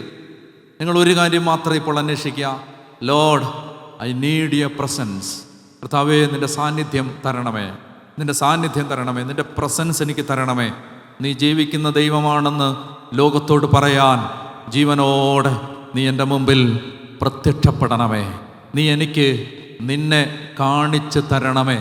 ദമാസ്കസിൻ്റെ നഗരകവാടത്തിൽ വെച്ച് അശ്വാരൂഢനായി ക്രിസ്ത്യാനികളെ പീഡിപ്പിക്കാൻ തീട്ടൂരം വാങ്ങി, അതിന് അധികാരപത്രം വാങ്ങി യാത്ര ചെയ്ത സാവൂളിനെ ദമാസ്കസിൻ്റെ പടിവാതിക്കൽ വെച്ച് കുതിരപ്പുറച്ച് നടിച്ച് താഴെയിട്ട് നീ പീഡിപ്പിക്കുന്ന യേശുവാണ് ഞാനെന്ന് വെളിപ്പെടുത്തി കൊടുത്ത് അവനെ യേശുവിൻ്റെ സാക്ഷിയാക്കി മാറ്റിയതുപോലെ ഈശോയെ, എന്നെ നിൻ്റെ സാക്ഷിയാക്കി മാറ്റാൻ നിൻ്റെ ജീവിക്കുന്ന പ്രസൻസ്, നിൻ്റെ സാന്നിധ്യം ഇറങ്ങി വരണേ എന്ന് തൃശ്ശൂരിൽ ആയിരങ്ങൾ ഹൃദയം നൊന്ത് പ്രാർത്ഥിച്ചാൽ ഈ രാത്രികൾ വ്യത്യാസപ്പെട്ട രാത്രികളായി മാറും. പറഞ്ഞേ ഹല്ലേലൂയാ, പറഞ്ഞേ hallelujah. So we need the Lord and his presence. കർത്താവേ, നിന്റെ സാന്നിധ്യം തരണം. അതാണ് 63-ാം സങ്കീർത്തനത്തിന്റെ 1-ാമത്തെ വാക്യം. ഞങ്ങൾ നിന്നെ തേടുന്നു. നിന്നെ. നിങ്ങൾക്ക് അങ്ങനെ പറയാൻ പറ്റുമോ? പറ്റുമോ? കർത്താവേ, ഞങ്ങൾ നിന്നെ തേടുന്നു. നിന്നെ, ഞങ്ങൾക്ക് നിന്നെ വേണം. നിന്നെ തേടുന്നു. എടുക്ക് 63-ാം സങ്കീർത്തനം 1-ാമത്തെ വാക്യം. ദൈവമേ, അവിടുന്നാണ് എൻ്റെ ദൈവം, ഞാൻ അങ്ങയെ തേടുന്നു. അടുത്ത വാക്യം, എൻ്റെ ആത്മാവ് അങ്ങയ്ക്ക് വേണ്ടി ദാഹിക്കുന്നു. ഉണങ്ങി വരണ്ട ഭൂമി എന്ന പോലെ എൻ്റെ ശരീരം അങ്ങയെ കാണാതെ തളരുന്നു. ഉണങ്ങി വരണ്ട ഭൂമി എന്ന പോലെ എൻ്റെ ശരീരം അങ്ങയെ കാണാതെ തളരുന്നു. അങ്ങയുടെ ശക്തിയും മഹത്വവും ദർശിക്കാൻ ഞാൻ വിശുദ്ധ മന്ദിരത്തിൽ വന്നു. അങ്ങയുടെ കാരുണ്യം ജീവനേക്കാൾ കാമ്യമാണ്. എൻ്റെ അധരങ്ങൾ അങ്ങയെ സ്തുതിക്കും. എൻ്റെ ജീവിതകാലം മുഴുവൻ ഞാൻ അങ്ങയെ പുകഴ്ത്തും. ഞാൻ കൈകൾ ഉയർത്തി അങ്ങയുടെ നാമം വിളിച്ചപേക്ഷിക്കും. കിടക്കയിൽ ഞാൻ അങ്ങയെ ഓർക്കുകയും രാത്രിയാമങ്ങളിൽ അങ്ങയെക്കുറിച്ച് ധ്യാനിക്കുകയും ചെയ്യുമ്പോൾ ഞാൻ മജ്ജയും മേധസ്സും കൊണ്ടെന്ന പോലെ സംതൃപ്തി അടയുന്നു. എൻ്റെ അധരങ്ങൾ അങ്ങേക്ക് ആനന്ദഗാനം ആലപിക്കും. അവിടുന്ന് എൻ്റെ സഹായമാണ്. അങ്ങയുടെ ചിറകിൻ കീഴിൽ ഞാൻ ആനന്ദിക്കും. എൻ്റെ ആത്മാവ് അങ്ങയോട് ഒട്ടിച്ചേർന്നിരിക്കുന്നു. അങ്ങയുടെ വലതുകരം എന്നെ താങ്ങി നിർത്തുന്നു. ഞാൻ നിങ്ങളോട് പറയുകയാണ്, കൺവെൻഷനുകളെല്ലാം കൂടുമ്പോഴും പ്രാർത്ഥനയായ പ്രാർത്ഥനകളെല്ലാം ചൊല്ലുമ്പോഴും പോകാവുന്ന ഇടങ്ങളിലെല്ലാം അലഞ്ഞു നടക്കുമ്പോഴും നിങ്ങളുടെ ജീവിതത്തിൽ നിങ്ങൾക്ക് സമാധാനവും സംതൃപ്തിയും ഇല്ലാതെ ജീവിക്കാം. ഒരു സ്ഥലത്ത് നിന്ന് മറ്റൊരു സ്ഥലത്തേക്ക് പലായനം ചെയ്യുന്ന അലഞ്ഞു നടക്കുന്ന ആളുകളായിട്ട് നമ്മൾ മാറുമ്പോൾ സമാധാനമില്ലാത്തവരായിട്ട് നമുക്ക് ജീവിക്കാം. ഞാൻ നിങ്ങളോട് പറയുകയാണ്, ജീവിതത്തിലെ ഏതെങ്കിലും ഒരു നിമിഷം ജീവിതത്തിലെ ഏതെങ്കിലും ഒരു മനോഹരമായൊരു നിമിഷം നിങ്ങൾ ദൈവത്തിൻ്റെ പ്രസൻസ് അനുഭവിക്കാൻ, ദൈവം നിങ്ങൾക്ക് ഇട തന്നാൽ, ദൈവത്തിൻ്റെ സാന്നിധ്യം അനുഭവിക്കാനുള്ള ഭാഗ്യം കിട്ടിയാൽ നിങ്ങൾ ഈ ഭൂമിയിലെ ഏറ്റവും സന്തോഷമുള്ള സമാധാനമുള്ള വ്യക്തികളായി മാറും. കാരണം എന്തെന്നറിയാമോ? വചനം പറയുന്നു, സങ്കീർത്തനങ്ങൾ 4-ാം സങ്കീർത്തനം 6-ാമത്തെ വാക്യത്തിൽ പറയുന്നു, ധാന്യവും വീഞ്ഞും വർദ്ധിച്ച കാലത്ത് അവർക്കുണ്ടായതിലേറെ ആനന്ദം അവിടുന്ന് എൻ്റെ ഹൃദയത്തിൽ നിക്ഷേപിച്ചു. ധാന്യവും വീഞ്ഞും വർദ്ധിച്ച കാലത്ത് അവർക്കുണ്ടായതിലേറെ ധാന്യത്തിൻ്റെയും വീഞ്ഞിൻ്റെയും സമൃദ്ധിയിൽ. വായിച്ചത് 4-ാം സങ്കീർത്തനം 6-ാമത്തെ വാക്യം വായിക്കാവോ? എന്താണ്? ധാന്യത്തിൻ്റെയും വീഞ്ഞിൻ്റെയും സമൃദ്ധിയിൽ അവർക്കുണ്ടായതിലേറെ ആനന്ദം എൻ്റെ ഹൃദയത്തിൽ അവിടുന്ന്. നിങ്ങൾക്ക് മനസ്സിലാവുന്നുണ്ടോ? അതായത് നിങ്ങൾ വേറെ എന്തെല്ലാം ഇപ്പം നമുക്ക് എന്ത് ചെയ്യുന്നു? ഇപ്പം നമുക്ക് ഇന്ന് ഒരു 5 ലക്ഷം രൂപ കിട്ടി. 5 ലക്ഷം രൂപ തീരുമ്പോൾ ആ സന്തോഷം തീർന്നു. 5 ലക്ഷം രൂപ കൈകളിൽ നിന്ന് ചോർന്നു പോയപ്പോൾ ആ സന്തോഷം തീർന്നു. നമുക്ക് ജീവിതത്തിൽ കിട്ടിയ ഈ ഭൂമി തന്ന എല്ലാ സന്തോഷങ്ങളും അത് തീരുമ്പോൾ ആ സന്തോഷം തീരും. എന്നാൽ വചനം പറയുകയാണ്, ദൈവമേ, ധാന്യത്തിൻ്റെയും വീഞ്ഞിൻ്റെയും സമൃദ്ധിയിൽ അവർക്കുണ്ടായതിലേറെ ആനന്ദം അവിടുന്ന് എൻ്റെ ഹൃദയത്തിൽ നിക്ഷേപിച്ചു. അടുത്തത് വായിക്കാമോ? 16-ാം സങ്കീർത്തനത്തിൻ്റെ 8-ാമത്തെ വാക്യം. 16-ാം സങ്കീർത്തനത്തിൻ്റെ 8-ാമത്തെ വാക്യം എല്ലാവരും എടുത്ത് വായിച്ചേ. സങ്കീർത്തനം 16:8 വായിച്ചേ. സങ്കീർത്തനം 16:11. സങ്കീർത്തനം 16:11. അങ്ങ് എനിക്ക് ജീവന്റെ മാർഗം കാണിച്ചു തരുന്നു. അങ്ങയുടെ സന്നിധിയിൽ എന്തുണ്ട്? അങ്ങയുടെ സന്നിധിയിൽ ആനന്ദത്തിൻ്റെ പൂർണ്ണതയുണ്ട്. അങ്ങയുടെ വലത് കൈയിൽ ശാശ്വതമായ സന്തോഷമുണ്ട്. അങ്ങയുടെ സന്നിധിയിൽ എന്തുണ്ട്? ആനന്ദത്തിൻ്റെ പൂർണ്ണതയുണ്ട്. അങ്ങയുടെ വലത് കൈയിൽ ശാശ്വതമായ സന്തോഷമുണ്ട്. പറഞ്ഞേ ഹല്ലേലൂയ.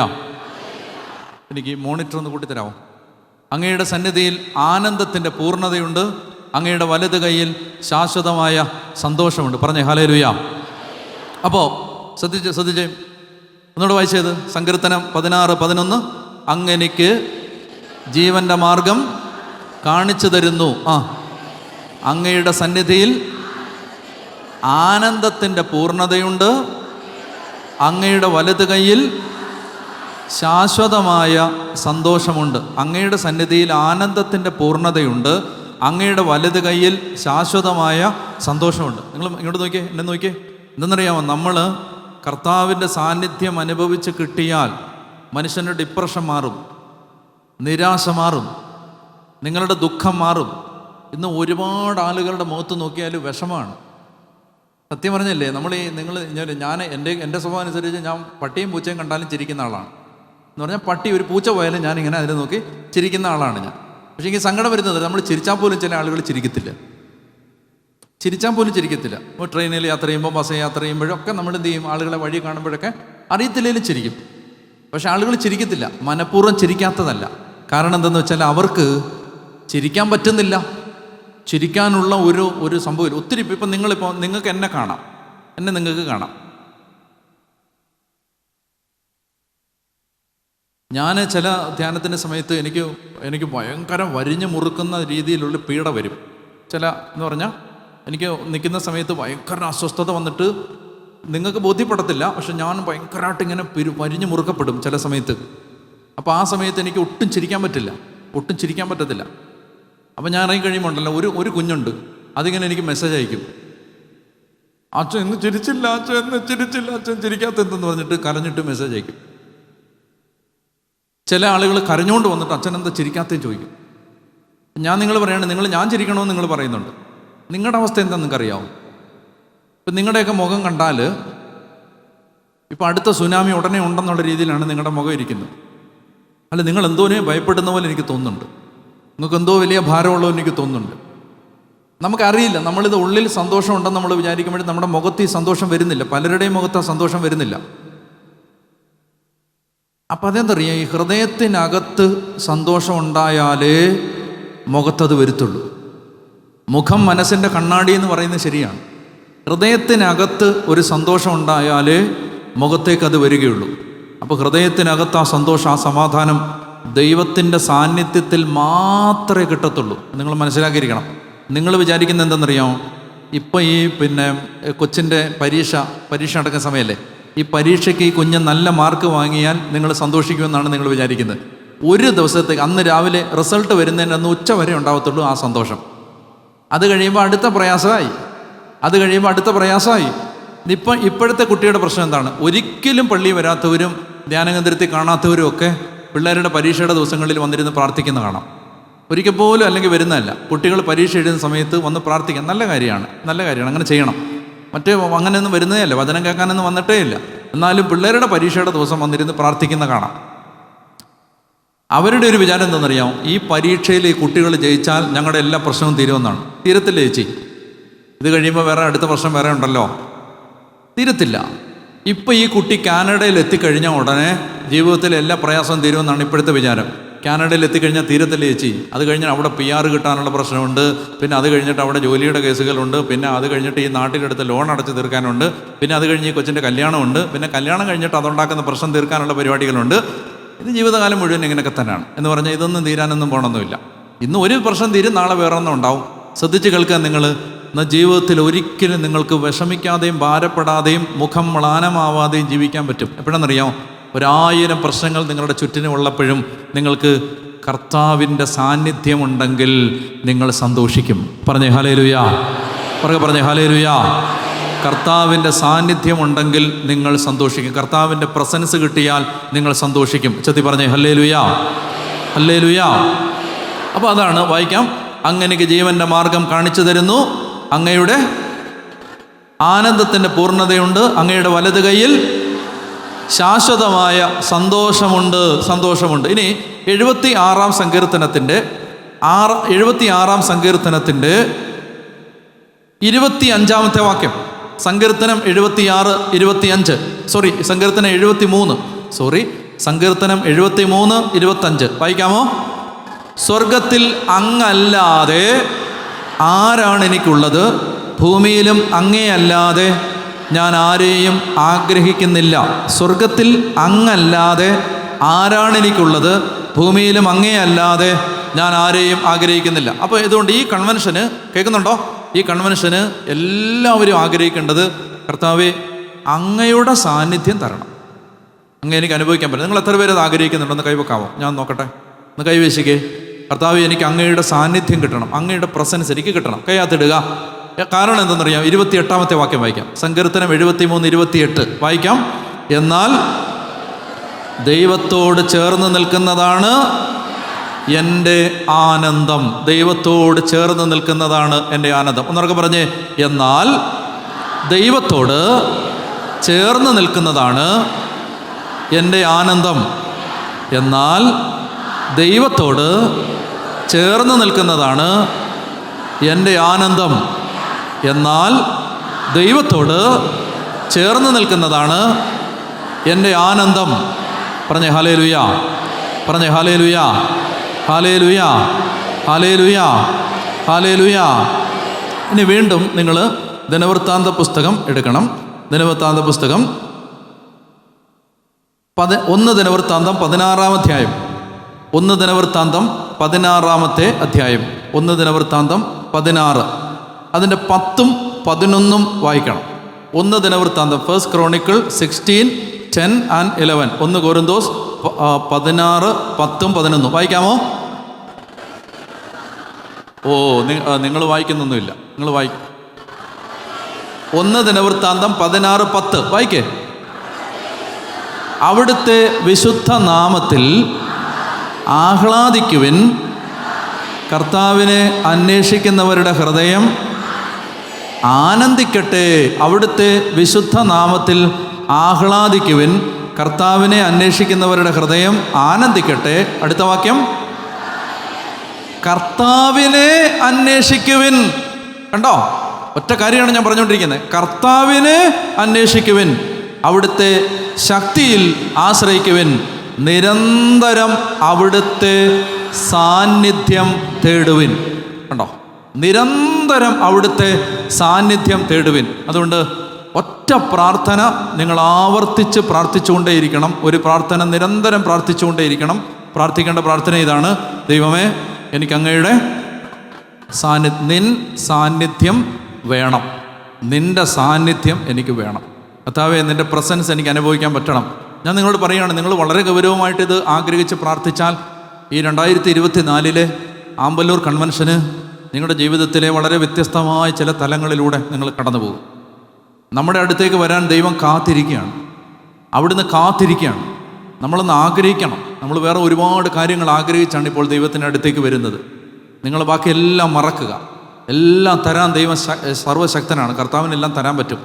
ആവശ്യമില്ലാത്ത കാര്യങ്ങളെല്ലാം മറന്നിട്ട് ഒരു കാര്യം മാത്രം തേടണം. ഒരു കാര്യം മാത്രം: ദൈവമേ, നിൻ്റെ മാധുര്യം ആസ്വദിക്കാനും നിൻ്റെ സാന്നിധ്യം അനുഭവിക്കാനും നിൻ്റെ ആലയത്തിൽ ജീവിതകാലം മുഴുവൻ വസിക്കാൻ തന്നെ. നിൻ്റെ ആലയത്തിൽ ജീവിതകാലം മുഴുവൻ എനിക്ക് നിൻ്റെ പ്രസൻസ് കിട്ടണം. പറഞ്ഞേ ഹല്ലേലൂയ, ഹല്ലേലൂയ. നമ്മൾ കാത്തിരിക്കുന്ന ഒരു പ്രത്യാശയെക്കുറിച്ച് ഞാൻ ചൂണ്ടിക്കാണിക്കാം. 1 തെസ്സലോനിക്കർ എടുത്തേ. തെസ്സലോനിക്കക്കാർക്ക് പൗലോസ് അപ്പോസ്തലൻ എഴുതിയ 1-ാമത്തെ ലേഖനം 4-ാമത്തെ അധ്യായം 16, 17, 18 വാക്യങ്ങൾ. 1 തെസ്സലോനിക്കർ 4-ാം അധ്യായം 16, 17, 18 വായിക്കാമോ? എന്തെന്നാൽ അധികാരപൂർണമായ ആജ്ഞാവചനം കേൾക്കുകയും പ്രധാന ദൂതൻ്റെ ശബ്ദം ഉയരുകയും ദൈവത്തിൻ്റെ കാഹളധ്വനി മുഴങ്ങുകയും ചെയ്യുമ്പോൾ കർത്താവ് സ്വർഗത്തിൽ നിന്ന് ഇറങ്ങി വരികയും ക്രിസ്തുവിൽ മരണമടഞ്ഞവർ ആദ്യം ഉയർത്തെഴുന്നേൽക്കുകയും ചെയ്യും. അപ്പോൾ ജീവിച്ചിരിക്കുന്നവരായി നമ്മിൽ അവശേഷിക്കുന്നവർ ആകാശത്തിൽ കർത്താവിനെ എതിരേൽക്കാനായി അവരോടൊപ്പം മേഘങ്ങളിൽ സംവഹിക്കപ്പെടും. അങ്ങനെ നാം എപ്പോഴും കർത്താവിനോട് കൂടെ ആയിരിക്കുകയും ചെയ്യും. കണ്ടോ? ഇതാണ് അവസാനം സംഭവിക്കാൻ പോകുന്നത്. അധികാരപൂർണമായ ആജ്ഞാവചനം കേൾക്കുകയും പ്രധാന ദൂതൻ്റെ ശബ്ദം ഉയരുകയും ദൈവത്തിൻ്റെ കാഹളധ്വനി മുഴങ്ങുകയും ചെയ്യുമ്പോൾ കർത്താവ് സ്വർഗത്തിൽ നിന്ന് ഇറങ്ങി വരികയും ക്രിസ്തുവിൽ മരണമടഞ്ഞവർ ആദ്യം ഉയർത്തെഴുന്നേൽക്കുകയും ചെയ്യും. അപ്പോൾ ജീവിച്ചിരിക്കുന്നവരായി നമ്മളിൽ അവശേഷിക്കുന്നവർ ആകാശത്തിൽ കർത്താവിനെ എതിരേൽക്കാനായി അവരോടൊപ്പം മേഘങ്ങളിൽ സംഭവിക്കപ്പെടും. അങ്ങനെ നാം എപ്പോഴും കർത്താവിനോട് കൂടെ ആയിരിക്കുകയും ചെയ്യും. പറഞ്ഞേ ഹല്ലേലൂയ. അങ്ങനെ നാം എപ്പോഴും കർത്താവിനോട് കൂടെ ആയിരിക്കുകയും ചെയ്യും. പറഞ്ഞേ ഹല്ലേലൂയ. അപ്പോൾ അതുകൊണ്ട് അത് ശ്രദ്ധിക്കാൻ നിങ്ങളതൊന്ന് ആഗ്രഹിച്ച് പ്രാർത്ഥിച്ചിട്ട് നാളെ വരുമ്പോൾ നമുക്ക് കൂടുതൽ കാര്യങ്ങൾ ഞാൻ നിങ്ങളോട് പറയും. നമുക്ക് ശരിക്കും കർത്താവിൻ്റെ പ്രസൻസ് അനുഭവിക്കാൻ പറ്റും കേട്ടോ. നിങ്ങളാരും അത് സംശയിക്കുകയേ വേണ്ട.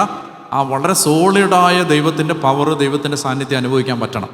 അത് കർത്താവ് ആ സാന്നിധ്യം ഇറങ്ങി വന്ന് നമ്മളെ സ്പർശിക്കണം. പറഞ്ഞേ ഹല്ലേലൂയ. ഞാൻ കാനഡയിൽ യൂത്തിൻ്റെ ധ്യാനം നടത്തുന്ന സമയത്ത് ഒരു 450 ചെറുപ്പക്കാരുണ്ട്. ഒരു പള്ളിയിൽ സ്കാർബറോ എന്ന് പറയുന്ന സ്ഥലത്ത് ഒരു പള്ളിയിൽ ഒരു 450 ചെറുപ്പക്കാർ. പള്ളിയിൽ ഇങ്ങനെ ബെഞ്ചിട്ടിരിക്കുകയാണ്. ആ ബെഞ്ചിലാണ് ഈ ചെറുപ്പക്കാരെല്ലാം ഇരിക്കുന്നത്. പിന്നെ കുറച്ച് പേര് അവിടെ കൊള്ളാത്തവർ താഴെ ബേസ്മെൻറ്റിൽ അങ്ങനെ TV ഒക്കെ വെച്ചിട്ട് അവിടെ ഇരിക്കുന്നുണ്ട്. അപ്പോൾ ഈ പള്ളിക്കകത്ത് ഇങ്ങനെ കുട്ടികളിരിക്കുമ്പോൾ അവസാനം ഞാനിങ്ങനെ അവസാനത്തെ ദിവസം 3 ദിവസത്തെ ധ്യാനത്തിന് 3-ാമത്തെ ദിവസം ഞാൻ പറഞ്ഞു, നമുക്ക് പരിശുദ്ധാത്മാവിൻ്റെ പ്രസൻസ് നമ്മുടെ ഇടയിലുണ്ട്, അതുകൊണ്ട് ഞാനിപ്പോൾ ആരാധന നടത്താൻ പോകാമെന്ന് പറഞ്ഞു. ആരാധന ശരിക്കും പറഞ്ഞാൽ ഉച്ച കഴിഞ്ഞായിരുന്നു.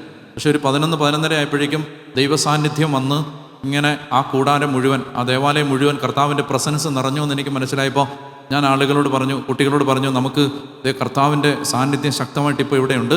നിങ്ങൾക്ക് ഉച്ചഭക്ഷണം ഇപ്പോൾ കഴിക്കാൻ പോകണോ അതോ നിങ്ങൾക്ക് കർത്താവിനെ അനുഭവിക്കണോ? അവർ പറഞ്ഞു ഭക്ഷണമൊക്കെ ഞങ്ങൾ പിന്നെ കഴിച്ചോളാം എന്ന് പറഞ്ഞ് ഞങ്ങൾ ആരാധന തുടങ്ങി കഴിഞ്ഞപ്പോഴേക്കും കർത്താവിൻ്റെ വളരെ സോളിഡായ പ്രകടമായ സാന്നിധ്യം ആലയത്തിനകത്തേക്ക് ഇറങ്ങി വന്നിട്ട് ചെറുപ്പക്കാരെല്ലാവരും ഇങ്ങനെ പല വിധത്തിൽ കർത്താവിൻ്റെ സാന്നിധ്യം അനുഭവിച്ച് അവരിങ്ങനെ എല്ലാം മറന്ന് ദൈവത്തെ ആരാധിച്ച് വലിയ മാസീവായ ദൈവത്തിൻ്റെ ഇടപെടലുണ്ടായിക്കൊണ്ടിരിക്കുകയാണ്.